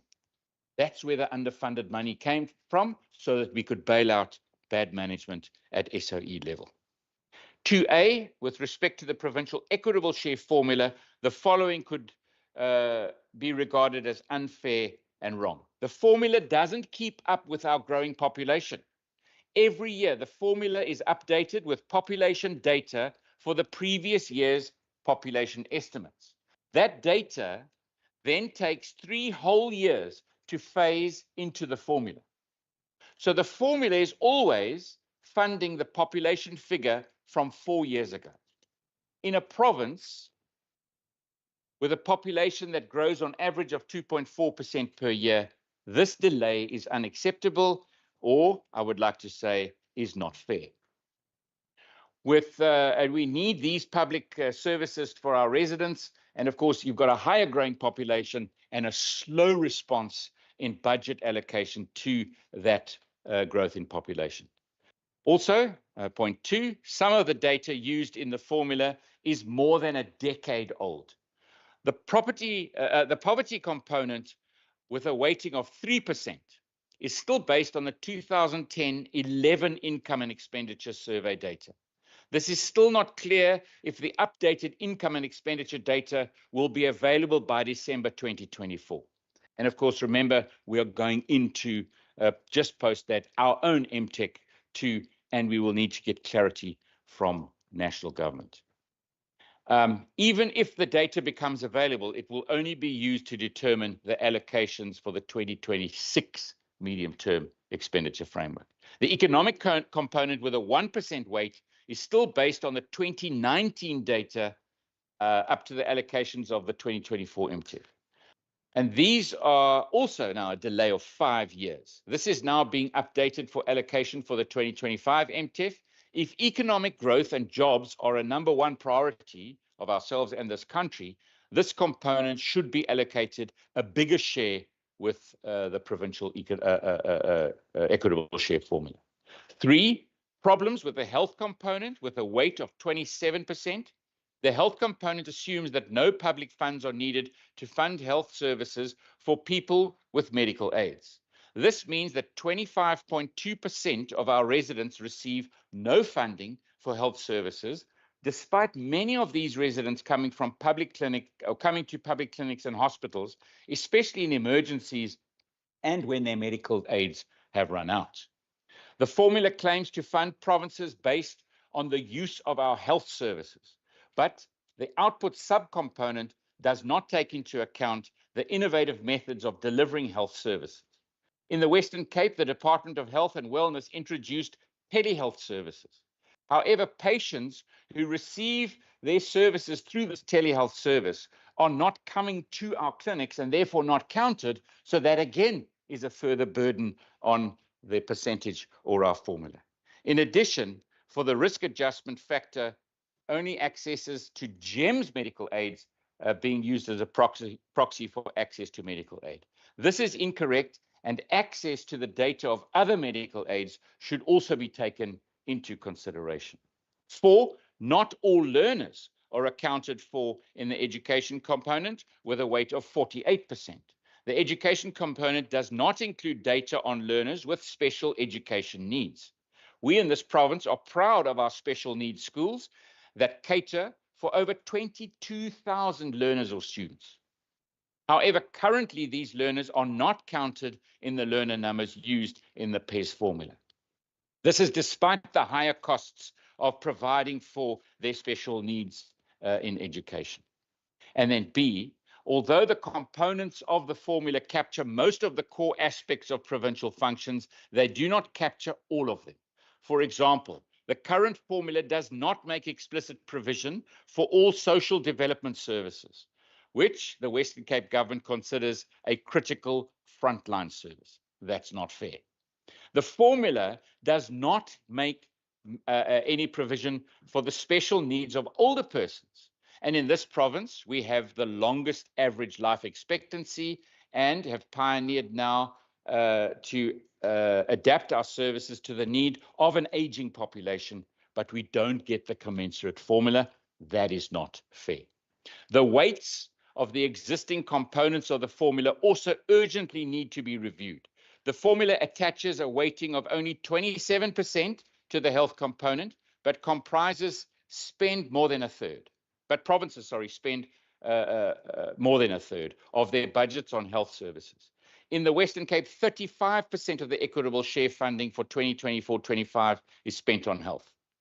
We also believe that increasing the weighting of the economic component from its current 1% will be an incentive for provinces to grow their provincial economies, and through that, the overall GDP associated with tax receipts. And of course, our biggest problem, despite this formula, is that in South Africa, we are now only got 0.4% GDP growth, and you've seen them now in the latest medium-term budget policy statement reviewing down once again our growth, and all of those other pressures of inflation rate, negotiations of wages higher than budget for, and inflation rate, all of those impact on our province and, of course, the demand that our services need. And then the most important is the fastest growing population in South Africa and not getting the commensurate budget to deal with those demands. And of course, that's why we need to fight for it to be fair. Thank you very much, Honourable Premier. Honourable members, I've got Honourable Heron, then Honourable Barnes, and then Honourable Johnson, in that order. Honourable Heron. Thank you, Speaker. That was a long answer that followed a sit-down interview, I assume, where the Premier said, it's not fair, we're not getting our fair share. But the Premier seems unable to explain to this Parliament what is the fair share, what is the number. In fact, in the interview, he said, we're not getting the correct amount or the fair share of money. But he can't tell us how much that fair share is. And he also doesn't seem to understand mathematics. Honourable Heron, I wish to remind you that you are allowed to ask a follow-up question based on the initial question posed and the response by the Premier. There is no need to motivate your question. So please just ask your follow-up question. Thank you, Speaker. I just want to frame the question. The question I'm framing is that there's 100% that can be allocated in terms of the provincial equitable share. 91% is made up proportionally, but the Premier cited numbers he would like to increase the allocation to health, increase the allocation to economic disparities. But does the Premier accept Section 214 of the Constitution dictates how the funding must be allocated, and that the Fiscal and Financial Commission is implementing Section 214 of the Constitution? Thank you. Thank you very much, Honourable Heron. Honourable Premier. I think I've been at length to tell this House exactly why we are not getting our fair share. And the Honourable Heron asks for a number. Well, I put a number in the answer. He obviously didn't listen to that number, but that was what we saw as removed from our budget of 6.7 billion. But in actual fact, since the 2021 MTF, the Western Cape PES allocation has been subjected to a fiscal consolidation, resulting in a net reduction of 8.5 billion up to the 2024 MTF. And of course, we know why. And he's talking about the framework and how these allocations are made. But I'm pointing out exactly why it is not fair. You cannot use those bases. You've got to change those numbers and those percentages, and you've got to make sure that they get changed faster. We cannot wait 5 years, 10 years, and 4 years for those changes. We cannot wait for that because the population grows in those 4 years, and we can feel it at the front line of education. We can feel it at the front line of health, and we can feel it at the front line of social development every single day.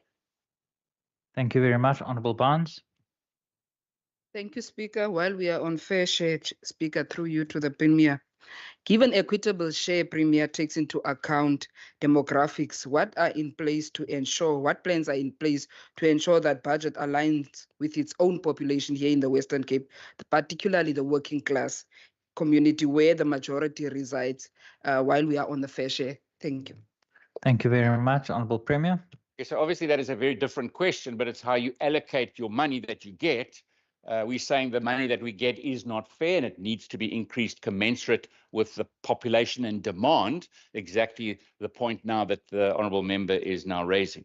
And of course, you know, how is your budget spent? We've got a thick blue book. You can go through every single department and you can see GIS geographically mapped where that money is spent. We've just had a debate in this House around LEAP offices and where LEAP offices deployed. And in actual fact, that was not true what was said by the Honourable Member as that LEAP officers are deployed into the city or to the beaches. That is not true. Our LEAP officers, just over 1,000 of them, are deployed specifically to certain areas. And where are those areas? If you want me to go into those actual areas, I can, but they're in all of these documents. They're where the murder rate is the highest. They are not to the beaches. That's not LEAP deployment. That might be law enforcement at a municipality level. That is not what this province's LEAP and safety plan is about. Those LEAP officers are deployed exactly to those communities that you're talking about. The booster fund in the economic development portfolio, where's the booster fund? So you'll see that that's about 80% of the budget goes to the poorer communities in our province. It is in the blue book, and you can go and have a look at a GIS map by region, by municipality, and across this whole province. The data is there for you to see. Thank you very much, Honourable Johnson. And the last opportunity goes to Honourable Heron. Honourable Jacobs, my apologies, the 4 opportunities are exhausted after Honourable Heron. Honourable Johnson. Thank you, Honourable Speaker. Honourable Premier, with respect to the first question, how has the underpayment of the equitable share to the province by national government affected the services that the province could have provided had it been getting the updated payments? Thank you. Thank you very much, Honourable Johnson. Honourable Premier. So, of course, we know that we declared a dispute last year because of that in-year cut. When we come to this Parliament with our budgets, we get approval of our budget by every member of this Parliament. We debate it and we agree to that budget. Once we'd agreed to the budget, then every department then starts to do their business according to that budget. And we know that last year, the first whammy that hit us was the 1.1 billion rand that we had to find over and above our budgeted for salaries because of the outside of this process agreement and then National Treasury saying the province must just find the money. So when you've got to find the money, what happens? You have to take it away from services. And that's exactly what has now hit this province. And that's why we have this question. That's why we have the question about do we get our commensurate and fair share? And so when you have to take away from services, you then put pressure, and specifically in this government, for every rand, you know that, just sort of 80% of that rand is going to our core frontline services. And that's where the effect is felt. So it's felt in social development, it's felt in health, and it is felt in education. So the question says, so what are the consequences for the citizens of this province? The consequences are if you don't get any more money, you've got to then understand that classroom sizes are going to get bigger, queues are going to get longer at your hospitals, and your social services practitioners, your social workers are going to get a much bigger demand on each one of them. And so what it does is it puts more and more pressure on those frontline services because, of course, as the fastest growing province in South Africa, we have 2 forms of growth. The first form of growth is our natural population growth. And the second form is other people moving to this province because they want to come for education. They want to come for healthcare. They want to come for social services. They want to come for jobs and the economy. Why do they do that? Well, I mean, just have a look at the audit outcomes. It will show you why they do it, because there's good governance here, and good governance enables citizens to make decisions around, well, if there's good governance there, the service levels are way better on top of that good governance foundation. And because our services are better here than anywhere else, more and more people come. But then we've got to fight for their fair share of the budget. Please, you are welcome, but you need to come with your money. And when you come with your money, that comes from National Treasury, and we've got to fight for that share of the money. And I really wish that this whole Parliament would join us in fighting for that fair share, because it is every person in this province that deserves that fair share of the budget. Thank you very much, Honourable Premier. Order, members. Order. Honourable Heron. Thank you, Speaker. Speaker, the Premier is correct. Many organisations agree that the outdated data results in skewed effects. And one, for example, says the formula underestimates the number of learners in most provinces, especially the Eastern Cape, Limpopo, and KwaZulu-Natal, and overestimates the number of learners in the Western Cape and Gauteng. So perhaps we are not getting our fair share. Maybe we're getting more than our fair share, Premier. Order. Honourable Premier. The question was kind of a perhaps question, and I will say perhaps not. Thank you very much, Honourable Premier. Honourable members, that concludes question 1 on the question paper. We move on to question 2. I recognise the Chief Whip. Honourable Speaker, I request that question 2 and question 6 Please stand over as arrangements has been made by the Minister with the relevant members. Thank you very much, honourable members. We then move on to question number 3, and I recognise the Minister of Health and Wellness, Minister Wenger. Thank you, Mr. Speaker. No allocated funds were shifted away from the Department of Health and Wellness to fund the safety plan. Thank you very much. I recognise the Honourable Jacobs.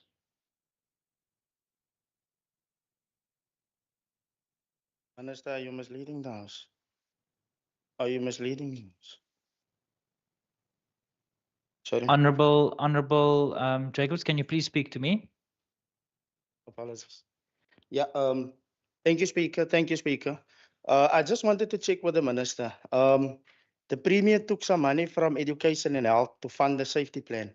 Is that true or untrue? Honourable Minister. Right, let me be clear. No funds were shifted away from the Department of Health and Wellness to fund the safety plan. I'm informed that in Order, 2019, the Western Cape government allocated 1.1 billion rand over the MTEF from the Provincial Revenue Fund. My recollection of what the Premier said is that the funds that were reallocated to the safety plan 5 years ago represented or were equivalent to just over 1% of the combined health and education budget. But perhaps I note that you are also on the order paper to ask a question to the Premier without notice. You could then just check in with him on exactly what he said. My recollection is that he put the quantum in respect of health and education budgets, but it is not necessarily to say that those were taken directly from the health budget. Thank you very much. I recognise Honourable Boyson, Honourable Bryant, and then Honourable Jacobs. I'll recognise you again. Thank you, Chairperson. Mr. Speaker, through you, in the current financial year, there is a shortfall on health. And through you, Speaker, Minister, what has led to the shortfall and what is the impact of the shortfall in health? Honourable Minister. Thank you. Thank you to the Honourable Member. There are several reasons. The first is the underfunded wage agreement. As the House is well aware, that after our budgets were passed, the national government agreed to a wage deal which was above inflation and then did not provide the funding to support the increase in the wage deal. That caused us to put up a fight and a charge which the Premier led. We were then given some relief in respect of the increase in the wage deal. But in respect of the Department of Health, our COE pressure was 1080 billion and we were only allocated 763 million. So we had to reprioritize internally in order to cover those costs. In addition, because of the austerity measures and the large reduction in the provincial budget, which the Premier has just spoken to, the health budget increased by 2.7%, which is below inflation. And in addition to that, in the health space, medical inflation is higher than ordinary inflation, which meant we're left with a significant goods and services pressure, which we've been dealing with ever since. The effects of these budget pressures are severe. And I'm sure every member in this House has had some form of contact with what that has meant for frontline service delivery. And we warned that this would happen. And we're now seeing the effects of it every day. We've seen surgical procedures, the backlogs are increasing. Coming out of COVID, we were able to eradicate those backlogs in year. But now, unfortunately, between January and July of this year, we have a backlog again in the order of 10,500 procedures between January and July. It also means that we're seeing increasing gaps in the immunization of children, and we're really concerned about it because tracking children who've missed vaccines and catching that up is resource intensive. And because of austerity measures, we're faced in an unenviable position. We cannot risk outbreaks of diseases such as measles in this province because it affects children acutely.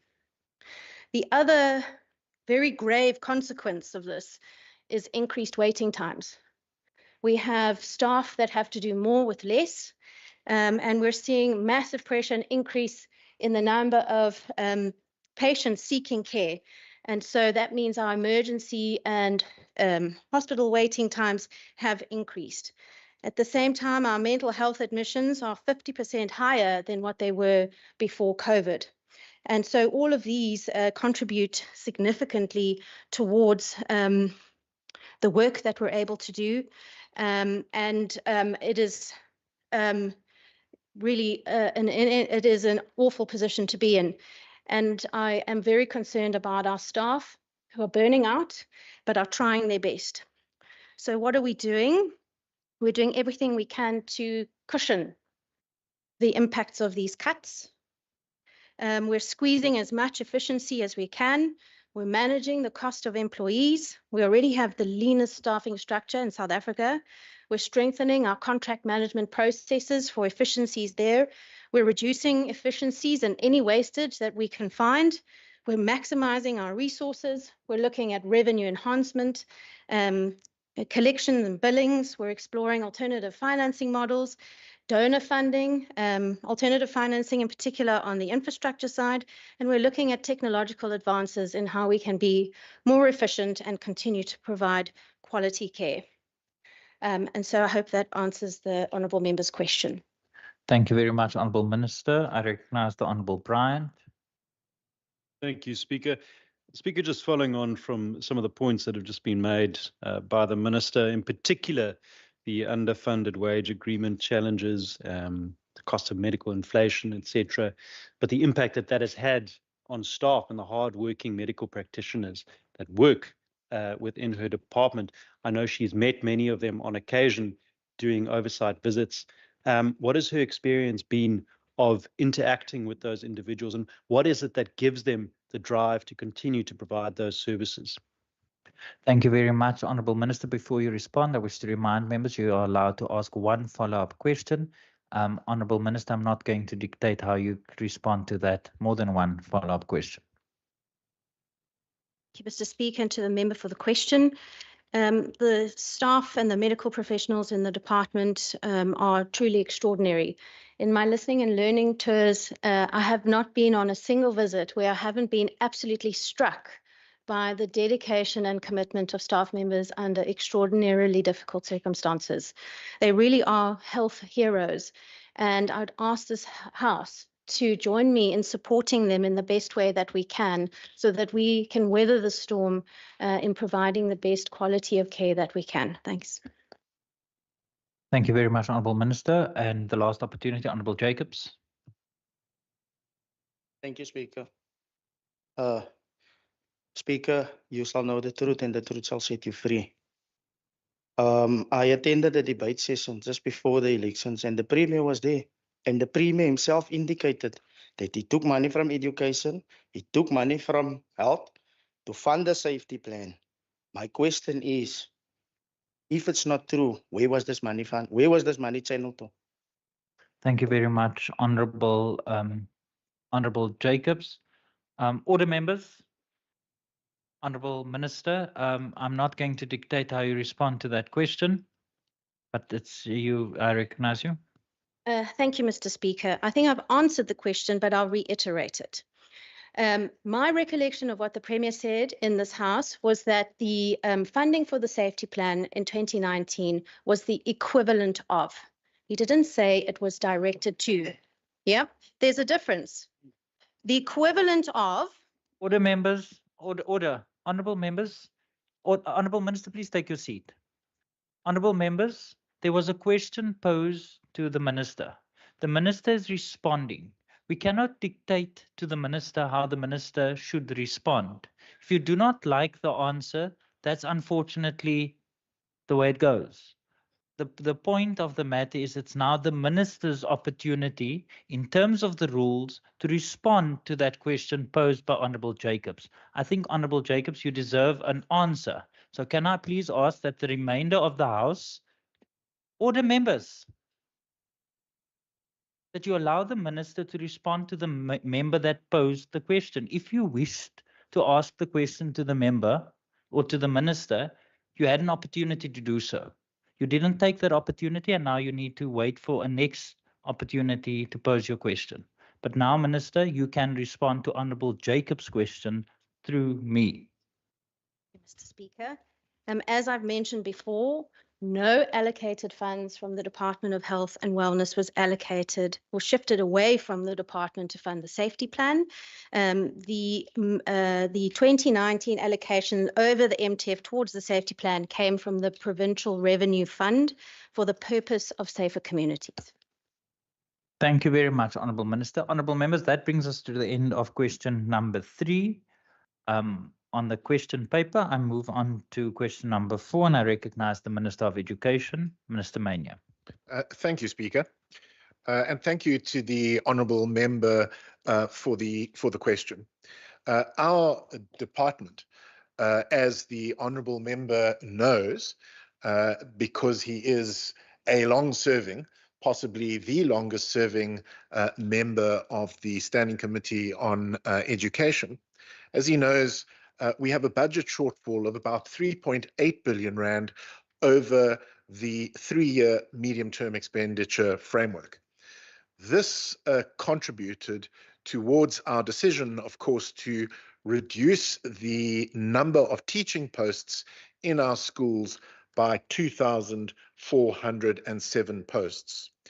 To ensure that the reduction in the number of posts was not higher, we imposed 2.5 billion rand in non-personnel budget cuts across the board, including on administration, on curriculum, and on infrastructure. The infrastructure budget for the 2024-2025 year was cut by 441.6 million rand to contribute towards saving teacher posts. Of course, despite these budget cuts, the department still has a residual budget shortfall for the 2024-2025 financial year, and this shortfall will have to be covered via reprioritization during the 2024-2025 adjustments budget process.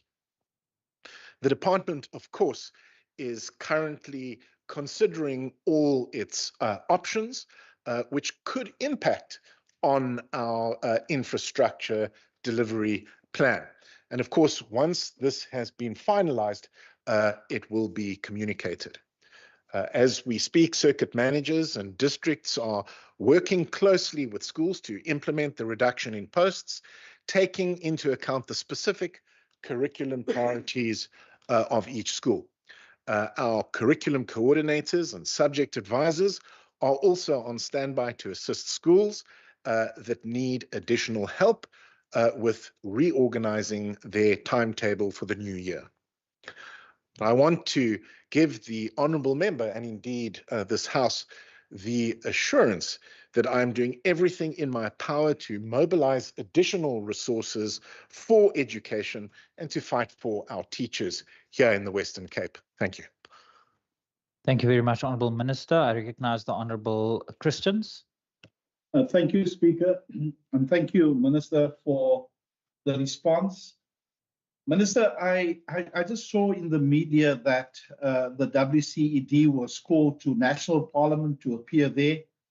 And if my memory serves me correctly, then it came out that it's only 2 provinces, the Western Cape and I think Gauteng, that's getting, that's reducing the teaching post. I don't know if that is accurate, but that was reported in the media. And I know that you have given the assurance that you will fight to retain posts. I'm just very concerned, Minister, and this is my concern because we had protests all over the Western Cape, Steenberg, Honourable Christians, I wish to remind you that you are allowed to ask 1 follow-up question. There's no need to motivate your question. Can I please ask that you pose your follow-up question to the Minister? Yeah, thank you, Speaker. The question is simply, Speaker, that we're going to have still, I believe, a lot of protests happening this when we get into the new year about teachers losing their posts. Is it true that other provinces, it's only 2 provinces that are reducing the teaching posts, and it's only the Western Cape, I think, and Gauteng. Is that true? And how did the other provinces manage to retain their teaching posts? I thank you. Thank you very much, Honourable Christians. Honourable Minister, before you respond, I wish to remind members once again that you are allowed 1 follow-up question. Honourable Minister, there was more than just 1 question posed to you. I'm not going to dictate how you respond to that. Thank you, Honourable Speaker. Honourable Member, of course, I do share your concern. I do not wish to be drawn to speak for other provinces.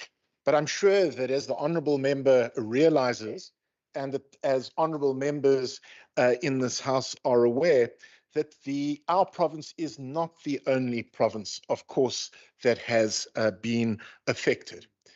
Every province is facing a fiscal emergency because of national government's failure to fully fund the 2023 public sector wage agreement. Of course, every province will have to find a way to foot the enormous cost of the nationally negotiated wage agreements. Now, how provinces, of course, cover that shortfall, how they respond to the fiscal emergency will vary.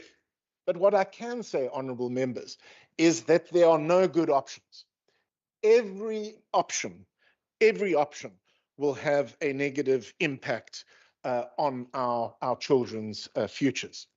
Now, in the Western Cape, we have taken the tough decision to reduce our basket of posts. Other provinces, of course, have made different choices, which will also negatively impact on teaching and learning. And a good example, which has been traversed in the media during the course of the last week, of course, is KwaZulu-Natal, where unions are protesting because the province is now unable to make norms and standards transfers to schools. The province has also reportedly stopped paying teachers increases and has also in the previous year, because of the failure to make norms and standards transfers to schools in some areas in KwaZulu-Natal were unable to write exams. Gauteng is another example where learner transport has been cut significantly, which of course affects children's ability to get to school. So, honourable member, every province is affected. There are no easy options. And this is a shared problem. And that's why I've been so encouraged by the response from our National Minister, Siviwe Gwarube. Now, some honourable members may have read the Honourable Brett Herron's article in Politics Web on the 9th of October 2024. The article, I'm sure you would agree, was generally incomprehensible and does raise a serious question about whether the honourable member comprehends the budget process. But I don't often take his advice, but in the article, he does suggest that I whisper in the National Minister's ear on this very important matter, which, as the Honourable Premier knows, I have done. And I have been very encouraged by her response. I'm sure honourable members, or some honourable members, may be aware of her statement after the medium-term budget policy statement, where she made the argument, given the fact that this is a shared pressure, given the fact that there are no easy options for provinces to deal with this fiscal emergency. The National Minister said that budget pressures faced by provincial education departments continue to pose a significant threat to the delivery of quality education. She went on to say that these pressures have been years in the making due to progressive budget cuts, economic stagnation, fiscal mismanagement, especially of state-owned enterprises. The National Minister goes on, and I can see the Honourable Speaker is listening attentively. The National Minister goes on to assure the provinces that she will continue to engage with the National Minister of Finance on the continuing budget pressures facing the sector, ensuring that provincial departments across the country are able to fund their basket of posts and programs to ensure quality education, not just in this province, but all provinces across South Africa. The department, she says, remains dedicated to securing an education system that supports learners today while building a stronger, more resilient economic future for South Africa. And I hope that that gives the honourable member, and indeed honourable members in this House, some assurance. Thank you. Thank you very much, Honourable Minister. I recognise Honourable van Wyk, Masipa and Heron in that order. Honourable van Wyk. Thank you, Speaker. I would like to ask the Minister what his reaction is to the comments by the National Minister of Finance, Enoch Godongwana, that the budget shortfall in the Provincial Education Department is self-inflicted. Thank you very much, Honourable Minister. Thank you, Honourable Member. I have to say that I think that the Honourable National Finance Minister, the Honourable Enoch Godongwana, was incorrect. And I fundamentally disagree. I fundamentally disagree with his view. And certainly that view could not have been aimed at the Western Cape. Thank you very much. I recognise the Honourable Masipa. My apologies, Minister, you may continue. Speaker, I'm just getting started replying to this question. I'm barely through the first paragraph. Honourable Minister, I'm going to allow you an opportunity to conclude that sentence. The time for questions for oral replies expired. Thank you, Speaker. I fundamentally disagree with the National Minister of Finance, and I do not believe that his comment was directed at the Western Cape. Thank you. Thank you very much. Honourable members, that brings us to the end of oral questions or questions for oral reply. Outstanding replies will be printed in Hansard. Honourable members, we now move on to questions to the Premier without notice in terms of Rule 204. I wish to remind members that 2 follow-up questions by the member posing the question which relates to the original question or reply will be allowed. So only the member that is posing the question to the Premier without notice can ask follow-up questions, and it must relate to the initial question that is being posed to the Premier. I recognise the Honourable Brunkhuis. Well, thank you very much, Honourable Speaker. Honourable Speaker, through you, the month of November is Disability Awareness Month. Al-Jama's Deputy Minister of Social Development, Honourable Hanif Hendricks, he wrote a report on social development to the Honourable MEC Lont, and Honourable MEC Lont was very, very supportive. Honourable Premier, are you willing to give a wheelchair to every disabled person who needs a wheelchair in the Western Cape? Nobody must be left out. Thank you very much, Honorable Speaker. Honorable Premier. Thank you very much, and thank you very much to the Honourable Brinkhurst for that question. I thank him for that question, and I'm so happy that his party is in government at a national level, and with the national funding that he gives to this province, we will give every single person a wheelchair. Order, members. Honourable Brinkhurst, do you have a follow-up question? No, thank you very much, Honourable Speaker. I think the Premier has made it very, very clear Order, members. to the citizens of the Western Cape that he will indeed, every disabled person in this month of disability awareness will receive a wheelchair who needs a wheelchair. Thank you very much, Honourable Speaker. Thank you very much, Honourable Brinkhurst. Order, members.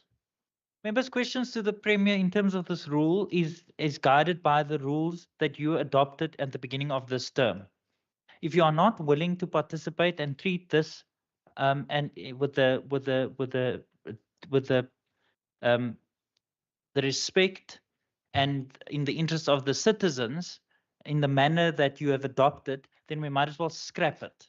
But this is not a joke. There was a question posed, Premier, to you.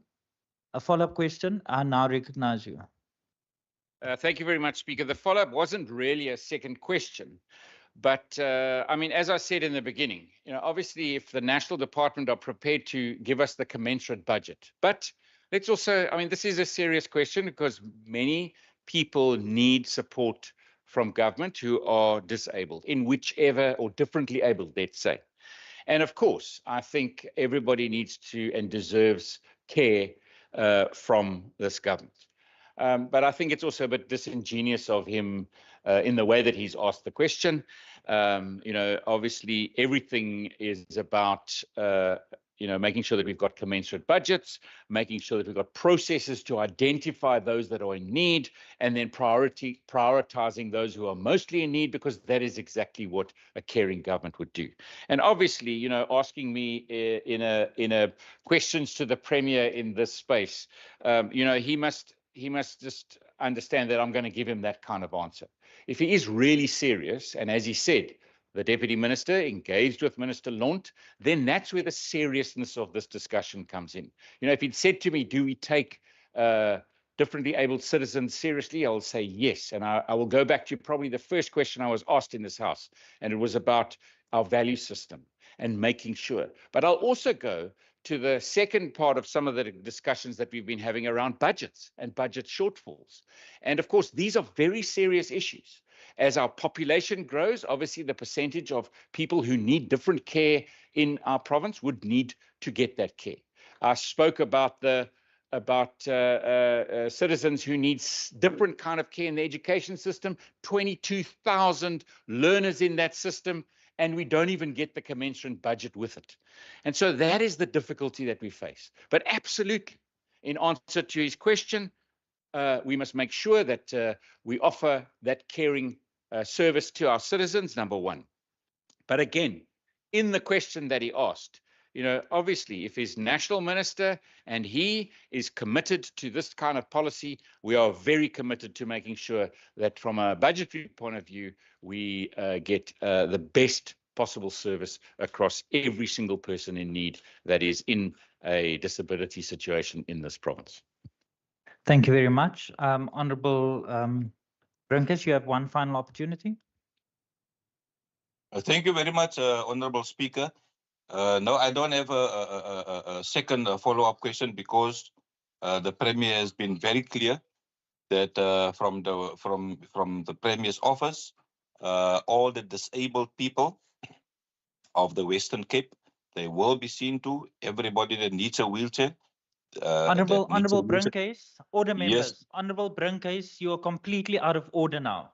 I've provided you an opportunity to ask a follow-up question. You said you did not have a follow-up question, so then please do not utilize that opportunity to make a statement. You have a statement in the next segment of the order paper. I recognize Honourable Wessels. Thank you very much, Speaker. Premier, I want to take you to your previous home at the town of Knysna, where I read an article last week about the imminent collapse of the water infrastructure.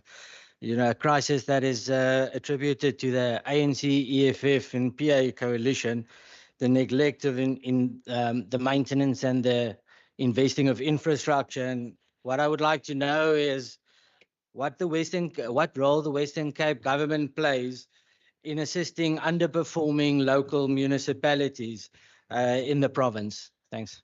Thank you very much. Honourable Premier.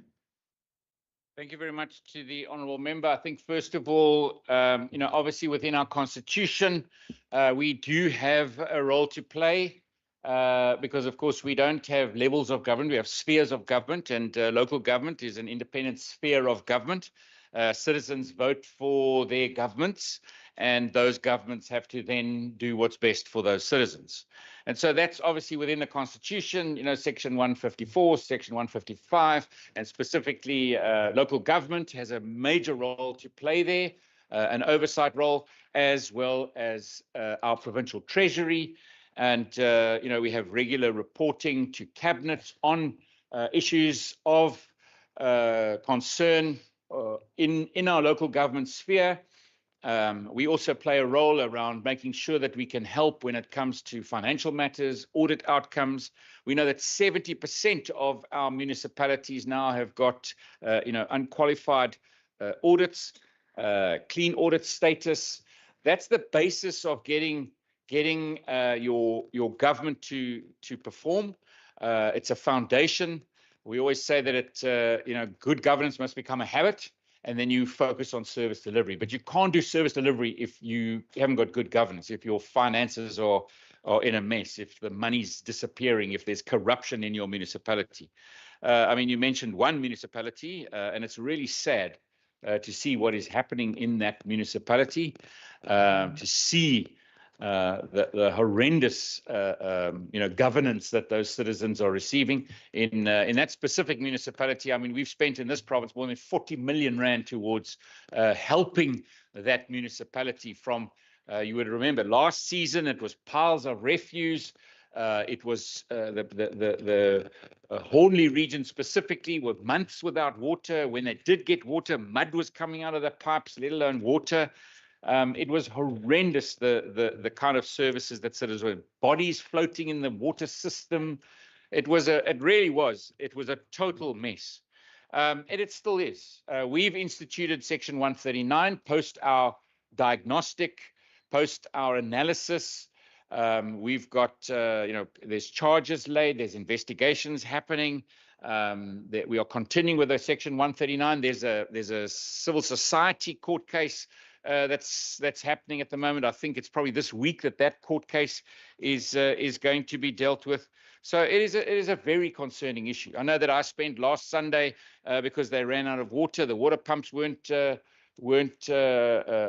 because the municipality could not pay just for the servicing of the water pumps. So it is a concern in that one, but that's the role that a province plays. And then you know, I mean, we've got this, it's a sphere of government. It's not, we don't just step in. We're not able to do that. We've got to follow due process, but that comes with your oversight role that you play within the Constitution. Thank you very much, Honourable Premier. Honourable Wessels. Thank you, Speaker. Through you, if the Premier can maybe just provide an update on the measures that are currently underway in the failing municipalities across the Western Cape, not maybe specific to Knysna. Thank you very much, Honourable Premier. Obviously, you know, the full detail, I'd have to have a proper worded question for it. But I mean, Cabinet does get regular reports, so I can speak to, you know, remembering parts of those reports. I've just spoken to Knysna, which is in deep trouble. We are processing a Section 139. I think it is imperative that we get that right. It would be great if we could get other political party support to do that, but there seems to be a funny business going on in that municipality. We have another one, which is Teerwaardes Kloof municipality. The SIU are busy with investigations there. There's some issues in that municipality. Well, I hear the interjections around Matsikama, and there are some issues around the appointment of certain staff members in Matsikama. I think of Kanaland and our financial interventions and our oversight from Treasury, but the municipality themselves then barring us from participating. And that, again, is absolutely unacceptable when we're trying to help rectify a situation. And who suffers at the end of the day? It's the citizens in those municipalities. We know that some of these municipalities have got financial situations where they probably are not going to be able to pay salaries very, very soon, let alone give any services to their clients. Maybe I spoke about the Auditor General, and it was interesting that when we had the Auditor General give reports to the PCF, this is where all municipalities are represented and their municipal managers, the Auditor General giving us a report on the whole province. When it got to the Nisa municipality, I saw the mayor kind of slink down and duck out of the room instead of saying, listen, let's face it together. We'll put mechanisms in place. Let's help. Let's get this municipality up and running. These are citizens in our province that need services.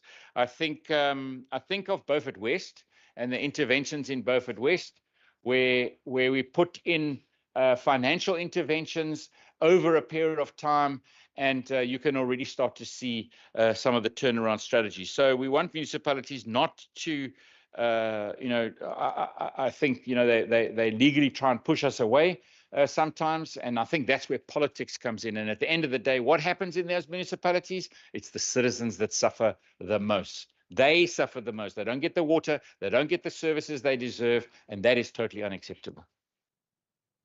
Order members, this is not your opportunity to ask questions to the Premier. This is Honourable Vessel's opportunity. Honourable Vessels, you may have your second opportunity. No, I'm completed. Thank you very much, Speaker. Thank you very much. I recognize the Honourable Walters. Premier, what is the Western Cape's government's position on the proposed 36% electricity tariff hike, and how will it impact municipalities and residents in the Western Cape? I think it's particularly pertinent given the remarks you've made about economic growth. Well, Premier.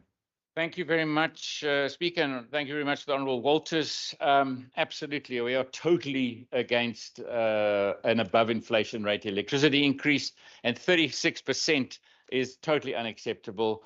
In actual fact, when you look to municipalities, when it's excess of 40%, I mean, this does not make any sense at all. Our citizens out there cannot afford these massive electricity hikes. And then, of course, we've had power now for a while in South Africa, but these massive increases at the same time with a very precarious energy system. So we have objected absolutely to the increases that have been proposed by Eskom.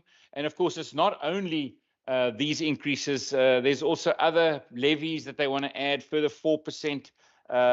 So this all starts to push these increases up. 36.15% is actually that increase, and we cannot accept those kind of increases, because what happens is you've got to pass those on to the citizens.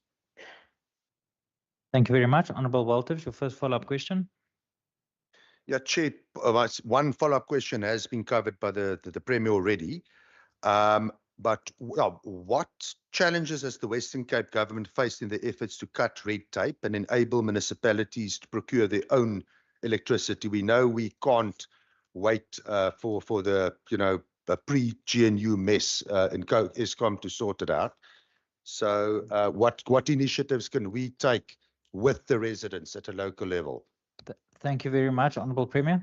Okay, so obviously the red tape issues, and specifically I want to then refer to our energy plan. We've got a 5,700 megawatt energy plan. I don't want to go into details because we've spoken about it at length here, but I'll give you one example. So the City of Cape Town gets permission through National Treasury to buy back energy from its citizens. So if you've got an excess of energy because you've got a solar panel on your roof, you can sell that power back into the grid. You'll be paid cash for it.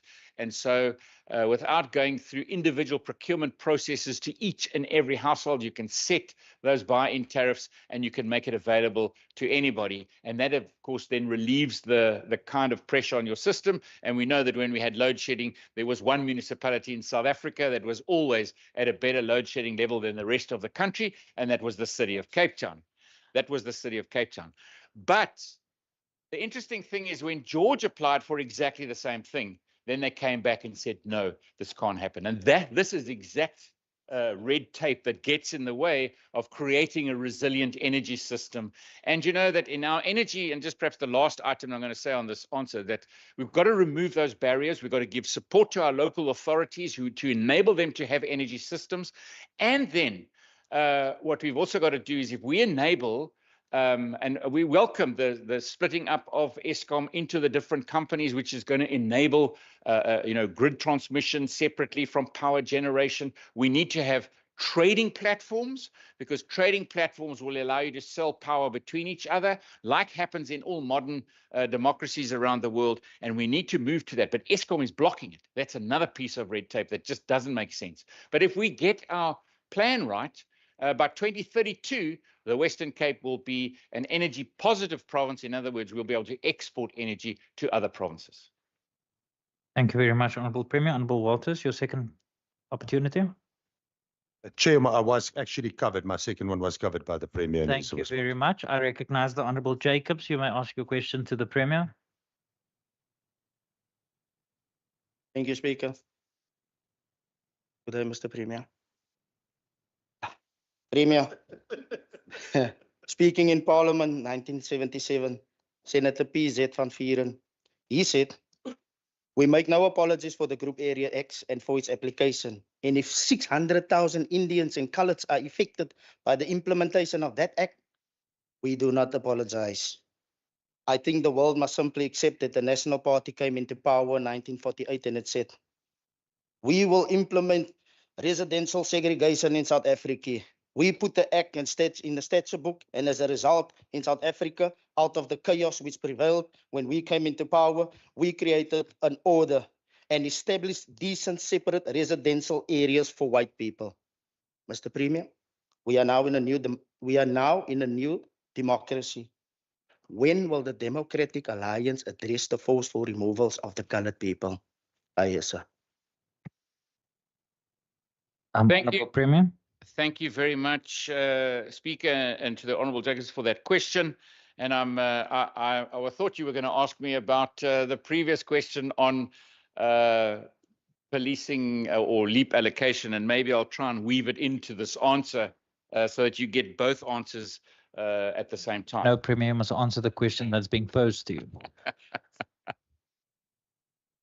You'll see, Speaker. But thank you very much, and thank you for the question. And obviously, there are various responsibilities at different government levels, and one of the biggest issues that I think is not being dealt with, which is probably the most symbolic of forced removals in our region, in our province, and in our city, is District 6 itself. I mean, it cannot be 30 years later when we're sitting with the position that we are sitting in.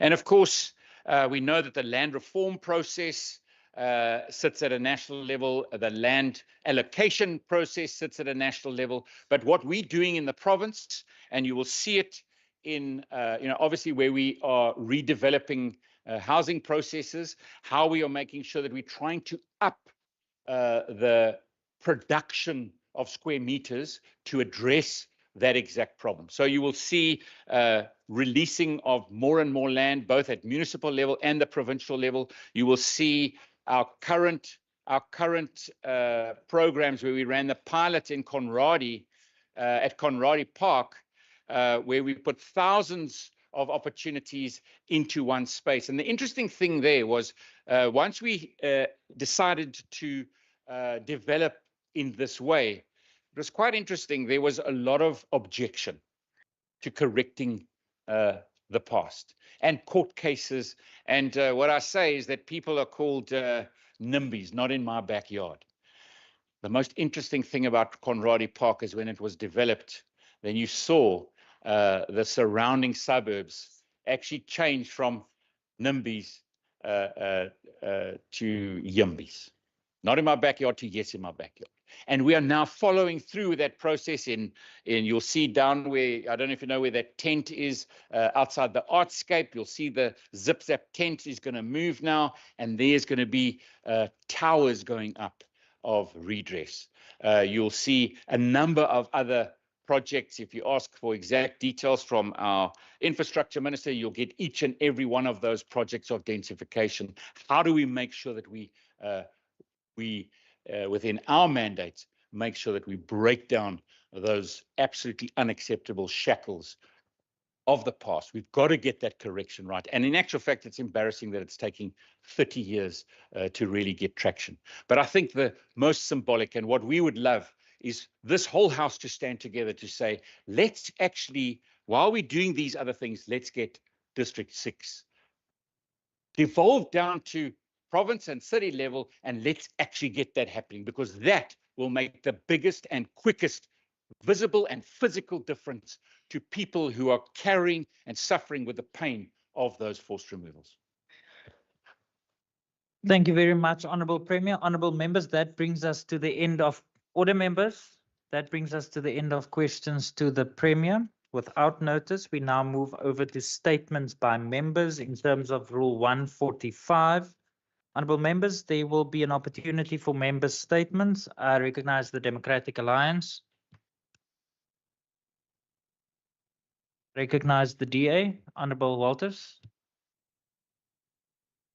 Honourable Speaker, in the Western Cape, gang violence and mass killings have been rapid, with incidents like accused gangster and murderer Mark Liffman's shooting occurring in broad daylight. In Liffman's case, the South African Police Service swiftly arrested suspects.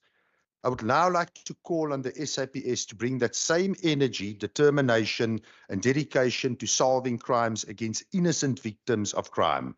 You should not have to be a notorious underworld figure for your case to receive the urgency and attention required to secure justice for you and your family. Insufficient resources in the SAPS have led to a decrease in detectives and staff shortages, resulting in a significant increase in unsolved crimes. The current national policing model has not effectively addressed the unique challenges faced by regions like the Western Cape. A fresh approach, recognizing the specific needs and context of local communities and empowering provincial governments to act decisively, could be a game changer in the fight against crime. Gang involvement in crime are major issues in the Western Cape, particularly amongst youth. A provincial approach to policing could address these issues by strategically allocating resources based on local crime trends, which could increase accountability, foster community policing, especially in high crime areas. Together, we can build a safer, stronger Western Cape for all. Thank you very much, Honourable Walters. I recognise the African National Congress. Thank you, Speaker. Speaker, it is with profound sadness that I rise to mourn the passing of Mandisa Monakali, the founder and president of Ilitha Labantu, who died on Sunday, 3 November, after a brief battle with cancer. Mandisa was a true pioneer in the fight against gender-based violence. As a survivor of domestic violence herself, she dedicated her life to empowering women and children through her organization, Ilitha Labantu, which she founded over 30 years ago during the apartheid struggle. Her vision was clear: to provide shelter, counseling, and support for victims of GBV, while raising awareness and mobilizing communities for change. Mandisa's legacy as an activist and a leader transcends borders. Her work was internationally recognized, and she tirelessly advocated for the rights of women and children on local, national, and global platforms. Her leadership embodied the resilience, compassion, and a commitment to justice. From her humble beginnings in Gugulethu, Mandisa's unwavering spirit built Ilitha Labantu into a lifetime for countless survivors. Her contribution to gender equality and the fight against violence will continue to inspire us and guide us as well. Mandisa's passing is a monumental loss, not only for her family, but for our entire country and the African continent. As we grieve, let us also honor her memory by continuing the vital work she started, fighting GBV. We extend our heartfelt condolences to her family, friends, and all those who her lives were touched by her. May her legacy live on in every act of courage and community upliftment. I thank you, Speaker. Thank you very much, Honourable Barnes. I recognise the Patriotic Alliance. Honorable Speaker, the older people are experiencing the SASSA grant is insufficient to take care of their needs. Some elderly people need to look after their children and extended family and don't experience to live a quality life. Their personal care supplies must be subsidized by the state, such as linen savers and adult diapers, which is very expensive, them giving some dignity. The dial ride service is no longer operational and there is a need for specialized transport services for the aged and frail people. More training and development for carers and nursing professionals who have to deal with older persons who often suffer from dementia and have limited mobility. There is a need for more old age homes in all areas, more beds to be made available where families are unable to look after their older people, regular visits, and also hampers to be given to the aged to sustain themselves. Thank you. Thank you very much, Honourable Member. I recognise the DA. Honourable Speaker, I wish to highlight the vital steps being taken to protect our critically endangered African penguin population in the Western Cape. This week, the Standing Committee on Local Government, Environmental Affairs and Development Planning visited the Stony Point penguin colony in Betty's Bay. The committee fully supports the expansion of this colony, an initiative essential for the survival of the African penguin. Cape Nature, our province's conservation entity, is not only expanding Stony Point, but is also working to establish a new colony at the Dohurp Nature Reserve, diversifying the habitat of this iconic species to improve its chances of survival against numerous environmental threats.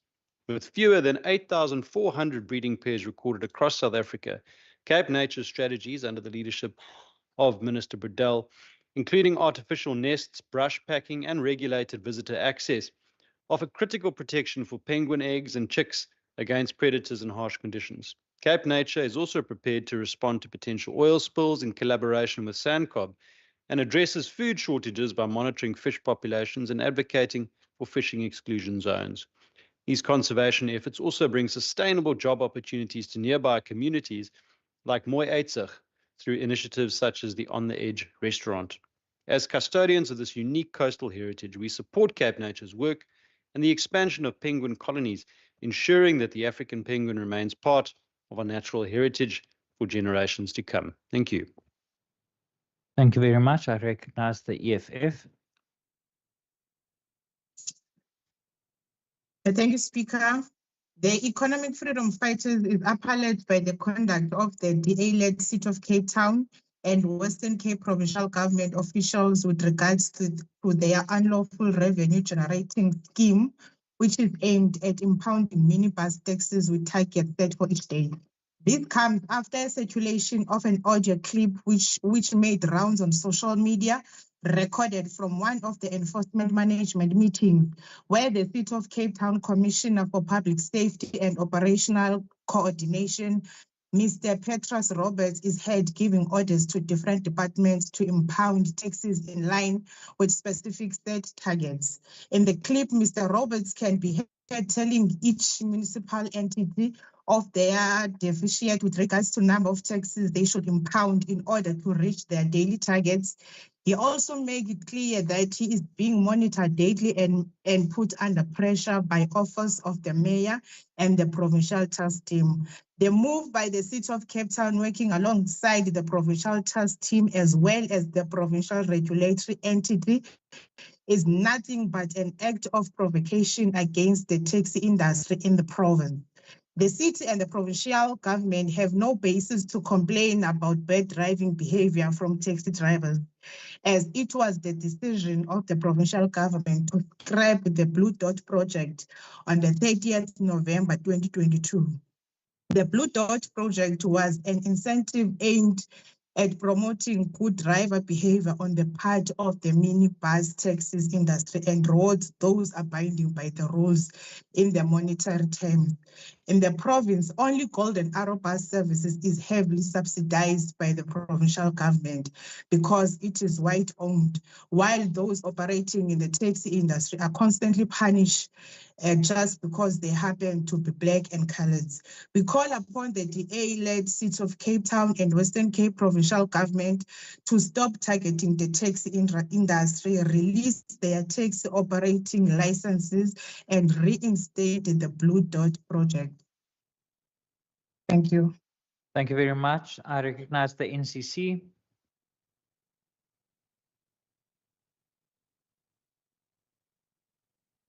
Thank you, Speaker. Speaker, the NCC rises in thus a gas house to tip its proverbial cap to those unsung heroes we easily take for granted. Speaker, today we dedicate our statement to no other than the employees and the support staff of the Western Cape Provincial Parliament.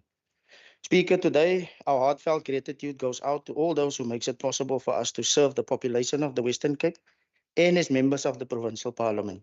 Speaker, from the procedural officers who make it happen every day to the admin staff who is ready to support with answers, whether it's clarity or issues, you will get directed in the correct way. Even at night, these committed staff are ready to assist. Our logistical team, always ready to assist with any issue, transport, or day-to-day running, from supply chain right down to the cleaners who keeps our chambers and offices clean and tidy. The NCC rises to thank these members and individuals as they are the engine that makes us look good. Speaker, when I first set foot in this house, I knew nothing about Parliament and the businesses of Parliament. But the staff took my hand and they led me through this process. So bless you all. Today, Speaker, I want to thank you and your team for the guidance and the support. God bless you, my brother. Premier, today I want to personally thank each and every one of the staff of the Western Cape Provincial Parliament. And to the staff, you makes it a pleasure for us to be here. But let me assure you, 2029, when we take this province over, you will be well looked after. I must say. Thank you. Thank you very much. I recognize the ANC.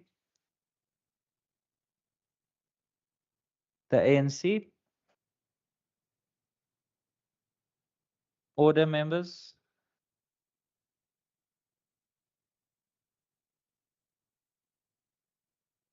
Honorable members, it's now Honorable Lekker's opportunity. Chief Whip is disturbing me. Honorable Chief Whip, Honorable Lekker, I will protect you.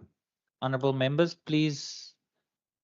I rise today to express my deepest condolences to the family of Luvuyo Vimba, a taxi driver whose life was tragically cut short following a violent altercation with members of the South African Police Service on 1 November 2024.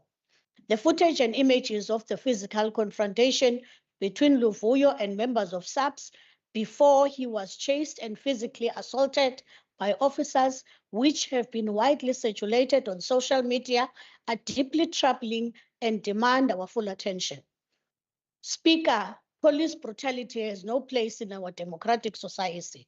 We must stand united in strongly disapproving of this unfortunate and unjustifiable incident. It is crucial that SAPS leadership, particularly in the Western Cape, take swift and decisive action to address this matter. The people of South Africa demand accountability, and the family of Luvuyo Vimba, who have shown remarkable strength in their pursuit of justice, deserves clear answers. The IPD must expedite their investigation into this matter and ensure that those responsible for Luvuyo's death are held accountable. It is not enough to simply launch an investigation. We need swift and meaningful justice to prevent such tragedies from happening again. As we await a thorough investigation, let us remember that the fundamental rights and dignity of every South African citizen must be upheld, regardless of their background or circumstances. We will continue to stand with the Vimba family in their quest for justice, and we will not rest until all those responsible for his tragic loss are held to account. I thank you. Thank you very much. I recognize the DA. Honourable Speaker, I would like to take this opportunity to wish all matric learners currently undertaking their matriculation examinations all the best as they work their way through their exams. As you enter the final stretch of your years of learning, it is crucial to remain in a positive frame of mind and prepared. Keep working diligently and confidently as you enter the next phase of your life. Remember, being positive and having self-confidence are essential traits for your future. Remember that we are well aware that the journey through the 12 years of learning has been challenging. We look forward to receiving excellent examination results from the class of 2024 learners. The world that you are entering continues to advance as new technologies and challenges emerge. South Africa, under the leadership of Minister of Basic Education, Siwiwe Gawere, is focusing on the global education agenda, preparing young people for the fourth industrial revolution. The G20 Education Working Group is a platform for collaboration, addressing pressing issues in education. The presidency will emphasize preparing young people for artificial intelligence, large language models, and robotics. South Africa's commitment to an equitable approach to education ensures no learner is left behind, contributing to a global movement prioritizing growth, safety, and well-being of all children. Thank you too to the dedication and enthusiasm of teachers and the Western Cape Education Department in successfully bringing you to this milestone. Thank you, Speaker. Thank you very much. I recognize the Freedom Front Plus. Day, Speaker. Speaker, the Freedom Front Plus is a political party that believes in promoting good moral values, hard work, and political policies that will revive citizens to embrace responsible life choices. The US election results yesterday revealed that liberalism has been rejected. Many are turning to conservatism, as reflected in the results yesterday. There is a silent revolution taking place all across the world, including France and Argentina. Issues of morality and conservatism, preservation of good moral and cultural values are starting to feature high on the global stage. The sanctity of human life must be restored once again. And we want the Western Cape and South Africa to similarly move away from the precipice of the immorality and in all its forms. Unlimited rights, as espoused by liberalism, should not be legalized to mean immoral and reckless behavior, which is an affront to any conservative Christian and religious society and camouflaged as freedom. I thank you. Thank you very much, Honourable Member. I recognize Al-Jamaa. Thank you very much, Honourable Speaker. The crisis in education in the Western Cape continues as the department is determined to carry out its DA mandate to deprive our learners from quality and equal education. Out of the 9 provinces who are avoiding cutting on teaching posts, this province has chosen not to. The cutting on teaching posts will negatively impact on the education of children in disadvantaged communities. We appeal to the WCED to take heed from other provinces who have avoided cutting on their teaching staff. Stop blaming the budget cuts and the increasing population growth. This province boasts to be the best run province in South Africa, but is so only for the privileged minority. I thank you, Speaker. Thank you very much. I recognize the ACDP. Speaker, the ACDP calls on the Health Department to send out health inspectors to visit sparser shops in communities. Two teenagers are on the mend after being treated in hospital for consuming chips from a spaza shop in Tafelsig Mitchell's Plain.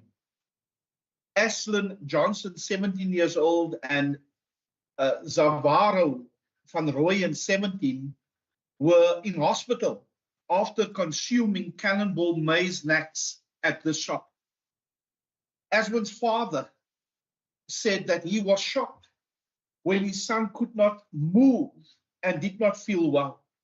He said he was in shock because when he saw his child not moving his body, he was extremely concerned, and both of them were hospitalized. Speaker, this is a major concern, not only in Tafelsig, but in many communities where spaza shops open, and I don't know if they are visited by the health inspectors. The ACDP is calling, this is just one case of many that's happening. Food poisoning is happening, and our youngsters is going to these spaza shops and don't care if they buy, because they are cheaper than the normal shop and it's just around the corner. So we're asking the health department to send out inspectors to spaza shops and make sure that when our youngsters and our children consume anything from there, that it's safe to eat. I thank you. Thank you very much. I recognize Good. Thank you, Speaker. Speaker, today we want to voice a deep concern regarding the behavior exhibited by the Democratic Alliance and Patriotic Alliance in the recent by-elections in George, in Borchards in particular. It was brought to our attention that people claiming to represent these parties have been handing out food parcels, distributing drugs, and intimidating voters, tactics that undermine democracy and prey on our community's hardships. The people of Borchards face severe challenges with food insecurity and substance abuse. These are issues demanding empathy and real solutions. Yet instead of offering support and solutions, the DA and the PA have taken advantage of these struggles for political gain, exploiting hunger and addiction to manipulate voters. These actions don't reflect the behavior of leaders, they resemble the tactics of drug dealers. It's particularly hypocritical that a group of DA members, while representing a party that invests heavily in policing and under the banner of law and order, would undermine the community's well-being by allegedly offering drugs to manipulate public support. On the one hand, they claim to protect our safety. On the other hand, they fuel the very crisis that threatens it. Our democracy rests on the principle of service to people, not manipulation of people. When parties resort to tactics like these, they reveal their disregard for the community's dignity and rights, showing they're willing to act more like dealers than leaders. Thank you. Thank you very much. I recognize the DA. Honourable Speaker, this week the City of Cape Town hosted the Earthshot Week for 2024.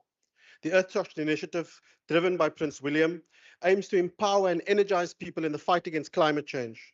In the Western Cape, we have seen firsthand how devastating the effects of climate change can be, as our province has seen an increase in drought and wildfires on the one hand, and devastating flooding on the other.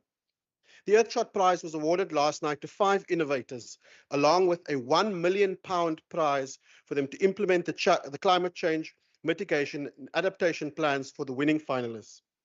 If we are to slow down or reverse the damage to our environment, initiatives like the Earthshot Prize must be supported. There has been an unmistakable air of excitement in Cape Town this week, and I urge all residents of the Western Cape to take that excitement and channel it towards saving our environment.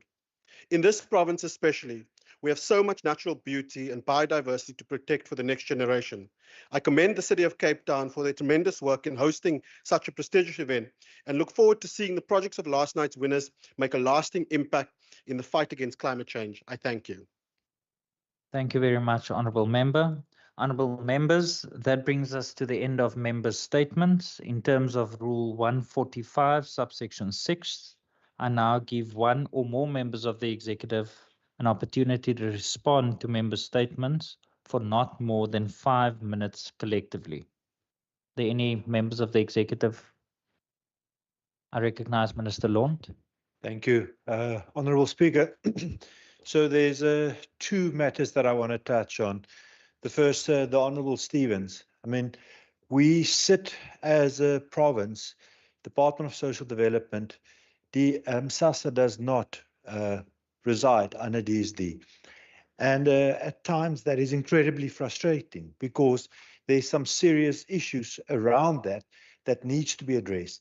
But since I came into office, we went on a proactive effort to take hands with SASSA to raise matters directly with them. And to their credit, they have tried to step up as well within their limitations to address it. And even tonight, we will have SASSA joining us at First Thursday, which shows that commitment that we're trying to take hands and servicing the residents, the most vulnerable of this province, in a quicker, more efficient way.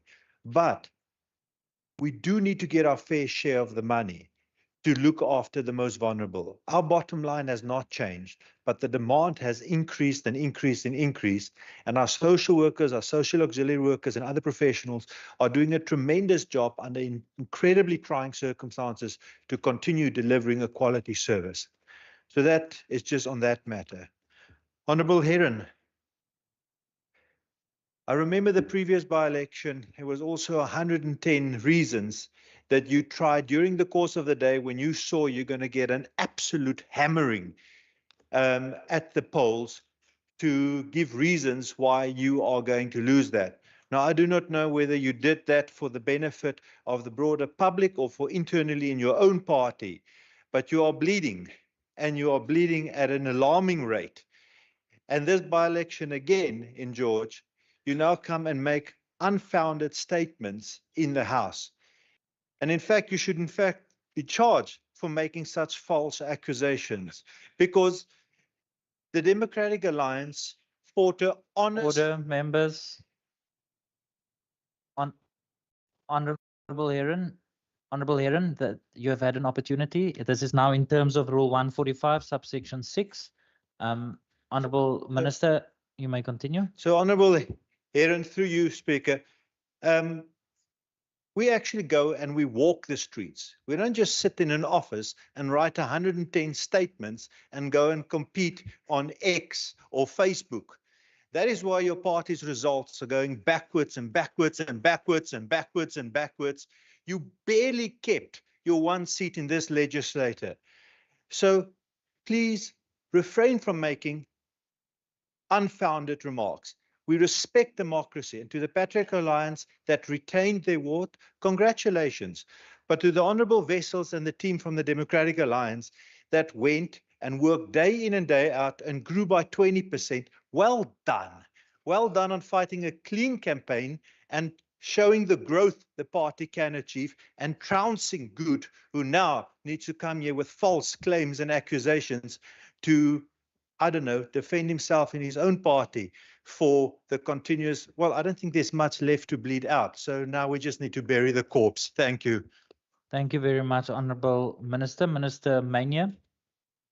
Thank you, Honourable Speaker. Just to the Honourable Furlong Christians, I certainly share his concern, and I will get a report on the incident which he mentioned. But I would ask him and other honourable members to bear in mind that there's a large amount of fake news in this environment, and many of the events are not, in fact, linked to spaza shops as social media claims. To the Honourable Brun case, we are obviously doing everything we can to fight for our teachers. To the Honourable Van Wyk, thank you for recognizing the hard work of the officials in my department and wishing our matrics well. To the Honourable Marais, considering, of course, your poor electoral showing, perhaps you'd like to consider a new slogan inspired by the President Donald Trump, and try perhaps something like "Make the Freedom Front Great Again." Yeah. Thank you very much. Order, members. Are there any further members of the executive? If not, thank you very much, honourable members. That brings us to the end of members' statements. We now move on to notices of motions in terms of Rule 151. All notices of motions by members are required to be delivered to the Secretary for placing on the order paper. These motions have duly been submitted and published on the order paper below the line. We now move on to motions without notice in terms of Rule 150. I would like to inform you that in terms of Standing Rule 150 pertaining to motions without notice, condolences and congratulatory were submitted to the Programming Authority prior to this plenary on the 5th of November 2024. Members are also reminded that motions without notices pertaining to congratulatory and condolences will not be allowed in this sitting that have not been processed by the Programming Authority. I have been informed that in the Programming Authority meeting of the 5th of November, political parties did submit the names of honourable members in the desired order of speaking and who had wished to move a motion without notice in this sitting of the House. I will therefore, just for noting and for the purposes of the minutes, call out the honourable members' names who have accordingly been submitted and approved. The following members' motions have been approved by the Programming Authority as follows: Honourable A.P. Barnes, Honourable N.D. Nkondlo. I now put the motion duly submitted and approved by the Programming Authority to the House. Are there any objections? No objections. Agreed to. The motions will appear in the minutes of the proceedings and in Hansard in each individual member's name as if the member had read them out aloud. Honourable members, I will now afford an opportunity to members to move motions without notice as per Standing Rule 150, subsection 2, subsection D. This could also include motions without notice that were not approved in the Programming Authority meeting. Members are reminded that 30 minutes as per Standing Rule 150, subsection 2, subsection D will start now. I recognize the Honourable Stevens. Thank you, Speaker. I hereby move without notice to congratulate the leadership of the Patriotic Alliance for the outstanding achievement in winning Ward 20 in Borchards, chose with an impressive 52% support. The significant victory not only marks a successful On a point of order, Honourable Speaker. Honourable Chief Whip, I did not recognize you. I will recognize you now. Honourable Stevens, please continue. Significant victory not only marks a successful retention of the key seat in the Garden Route, but also highlights the party's continued growth with support doubling in the region. As the third most popular municipality in the Western Cape, this outcome further solidifies the Patriotic Alliance commitment and presence within one of the province's largest municipalities. It is a testament to the trust and confidence the people of George have placed in the party. Thank you. Honourable Stevens, I allowed you to continue with your motion because I didn't want to interrupt you, but there was a point of order, so I didn't want to interrupt in the middle and then rule and then allow you, because it just makes Hansard for the decision and for the record. Honourable Chief Whip, what's your point of order? Honourable Speaker, thank you very much. Honourable Speaker, the motion that the member is delivering in the House is significantly different from the motion that the member gave notice of. Honourable members, there's two ways to deal with it. The one way of dealing with it is to put it to the House, and then because there's no rule that preventing that is just an agreement that's happening in the Programming Authority. So I'm going to put the motion as delivered by the member to the House. Are there any objections to the motion being moved without notice? There is an objection and the motion will be printed on the order paper. I move on to Honourable Constable. Speaker, thank you very much and be greeted in the mighty name of Jesus Christ, all of members in the House. Speaker, I want to move without notice that the House convey its condolences to Member Nkondlo with the passing of a mother and extend our heartfelt condolences to our respected colleague, Member Nkondlo. We wish to express our deepest sympathy on the passing of a beloved mother. The loss of a parent is an immeasurable sorrow, leaving a void that words cannot fill. And we share in the pain that the member is experiencing during this difficult time. We acknowledge the enduring impact that a mother's guidance, love, and strength has on each of us, shaping our lives and guiding our path. Her legacy lives on in the values and the dedication that Member Mkondlo brings to this house and in the lives that she touched. May the comfort of family, friends, and the support of this house provide strength in the days to come. We request, Speaker, that this House observe a moment of silence in the remembrance of Member Mkondlo's mother and in support of our colleague, Member Mkondlo, and the family during this loss or this time's loss. Thank you, Speaker. Thank you very much, Honourable Constable. Honourable members, are there any objection to the motion being moved without notice? No objection, agreed to. I note that Honourable Petrus is not here. Is there anyone that's going to deliver the motion on his behalf, or can we move on? Honourable Kasim. Thank you, Speaker. I move without notice for the House to note that last week, Guguletu residents took to the streets to demand the construction of a district hospital that was promised by the Provincial Department a few years ago. Further note that the residents are against the idea that the hospital should be constructed where the sporting field is currently situated, as the field serves a good purpose to society. Residents further complained that the KTC Community Centre is no longer serve its purpose, as it can no longer meet the needs of the growing population, and it is in the state of disrepair, with poor services, not being wheelchair friendly, and with no proper parking area. As the EFF, we call upon the Provincial Department of Health and Infrastructure to work together and to ensure that Guguletu has a district hospital with a trauma unit. I so move. Thank you very much, Honourable Kasim. Honourable members, are there any objections to the motion being moved without notice? There is an objection, and the motion will be printed on the order paper. I recognize Honourable Lita Kong.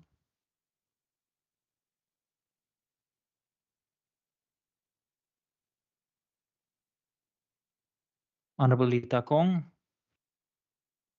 If not, I move on. Honourable Windvogel. Thank you, Speaker. I move without notice that House notes with concern reports that at least 20 learners from Zamomtsa Primary School in Driftsand, Cape Town, were rushed to a local clinic on Wednesday morning after complaining of stomach cramps. Notes further that while 18 of the learners have since been discharged, the cause of the incident remains unconfirmed, and that circulating rumors suggest food poisoning as a possible cause. We call on the WCED and other relevant authorities to investigate the cause of the incident thoroughly and ensure that no stone is left unturned in identifying the source of the problem. We call further on the WCED and the relevant health authorities to implement stricter measures regarding the food sold in schools and provided to learners through the National School Nutrition Programs to safeguard the health and well-being of all learners across the province, and express support for efforts to ensure that proper health and safety standards are upheld in school environments, especially in relation to food safety, and that corrective action is taken as necessary to prevent any recurrence. I so move. Thank you very much, Honourable Windvogel. Honourable members, are there any objections to the motion being moved without notice? There is an objection, Honourable Windvogel, that it's moved without notice. The motion will be printed on the order paper.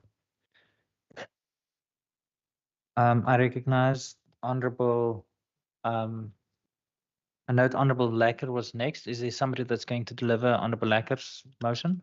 Honourable Barnes. Thank you, Speaker. On behalf of the ANC, I move without notice that the House notes the action of the Disability Revolution Group, which led a picket at the Civic Centre on the 5th of November 2024 to demand better access to public transport for people with disabilities in the city of Cape Town. Support groups call for City of Cape Town to include specific measures in the Comprehensive Integrated Transport Plan for 2023-2028 to address the transport needs of people with disabilities, particularly those from poor communities and informal settlements.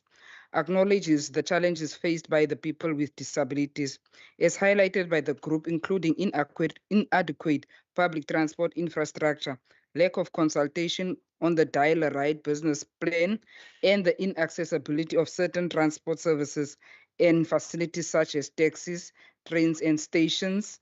Recognizes the dignity of every individual and the urgent need for equitable transport access for people with disabilities, including affordable, reliable, and accessible transport options in both formal and informal areas of the city.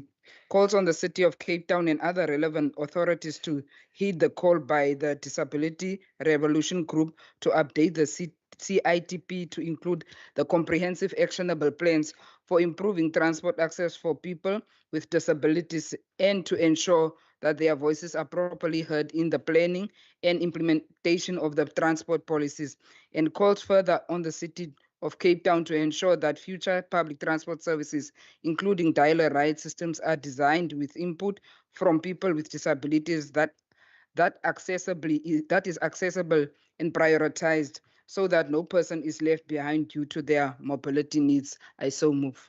Thank you, Honourable Barnes. Honourable members, are there any objections to the motion being moved without notice?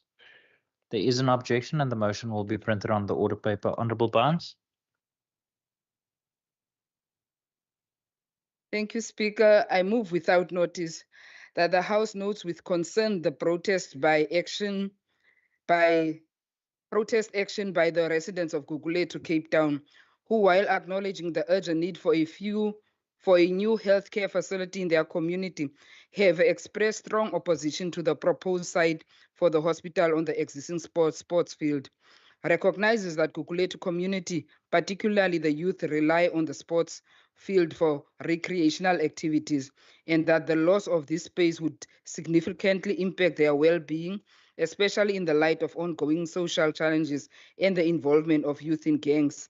Supports the community's demand for the construction of a new hospital with the necessary facilities, including a trauma unit, obstetric unit, and maternity ward to address the health needs of the growing population of Gugulethu and surrounding areas such as Philippi, Lusaka, and informal settlements.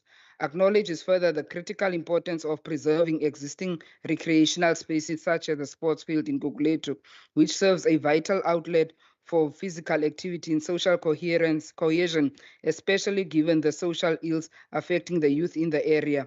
Calls on the Western Cape Department of Health and the City of Cape Town to identify an alternative site for the construction of the new hospital, one that will meet the healthcare needs of the community without sacrificing valuable recreational spaces. Urges that a consultative process be undertaken involving the relevant stakeholders, including local sports clubs, schools, residents, to ensure that both healthcare and recreational needs are balanced and adequately addressed, and calls further on the government to prioritize the development of both essential healthcare infrastructure and accessible spaces for youth engagement in order to promote holistic community development and well-being in Gugulethu. I so move, Speaker. Thank you very much, Honourable Barnes. Honourable members, are there any objections to that motion statement being moved without notice? There is an objection and will be placed on the order paper, printed on the order paper. Recognize the Honourable Stoffel.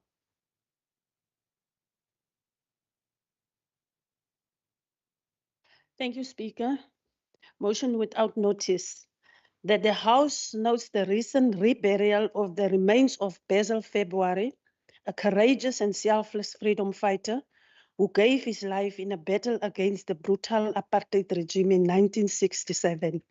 At a young age of 24 in Zimbabwe, affirms that Basil February, also known by his operative name, Paul Peterson, was a dedicated member of Umkhonto weSizwe MK, the armed wing of the African National Congress, and remains a symbol of the unwavering commitment of the liberation movement to fight for the freedom we now enjoy. Recognize that February was not only a brave soldier, but also an intellectual, deeply engaged in the political struggle of his time, an accomplished writer, surviving as an editor of both the ANC publication, Sishaba, and the MK publication, Maibuye, although which he contributed the ideological and strategical direction of the movement, welcomes the solemn reburial ceremony in Somerset West, which allow his family to lay him to rest in the ancestral grave alongside other cherished loved ones, providing much needed closure after nearly 6 decades of searching for his remains, acknowledges that the reburial of Basil February served as an enduring and reminder of the sacrifices made by countless individuals in the struggle against apartheid,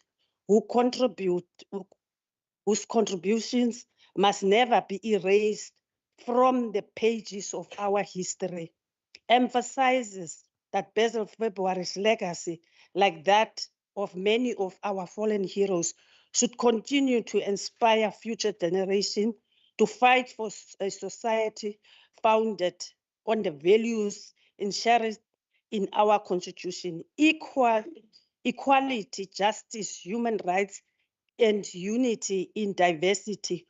Conveys heartfelt condolences to the family who, after decades of uncertainty and grief, have now found some measures of closure, and calls on all South Africans to recognize the significance of the moment, not only as personal family matter, but as a reflection of our shared struggle for freedom and dignity, and urges the House to honor the legacy of Basil February and all those who gave their lives in the fight against apartheid by ensuring that their contributions to our democratic journey are never forgotten, and that their ideals continue to guide and shape the South Africa we are building today. I so move. Thank you. Thank you very much, Honourable Stoffel. Honourable members, are there any objections to the motion being moved without notice? No objection. Agreed to. I recognize Honourable Stevens. Honourable Speaker, I hereby move without notice on behalf of the Patriotic Alliance that the House notes and considers the following. The Western Cape Minister of Social Development, Mr. Jaco Lond, and the Department of Social Development are urgently called upon to intervene at Benevolent Park Old Age Home in Marshall Bay. Reports from the community indicate that residents who express views differing from those of the management face discrimination and victimization. This institution, which should be a haven of comfort and respect, risks failing its duty to the most vulnerable in our society, our elderly. It is both a moral and legislative responsibility of our government and community to ensure that our senior citizens live in safety, dignity, and freedom from mistreatment. This House, as the voice of the people, must prioritize the welfare of our elderly and act to eliminate any form of neglect or abuse in facilities entrusted with their care. I trust this matter will be met with urgency and a comprehensive investigation to uphold the standards of care expected in our province. I so move. Thank you very much, Honourable Member. Honourable members, are there any objections to the motion being moved without notice? There is an objection and the motion will be printed on the order paper. Honourable members, that there's a decision of the House on that question already, so we've moved on.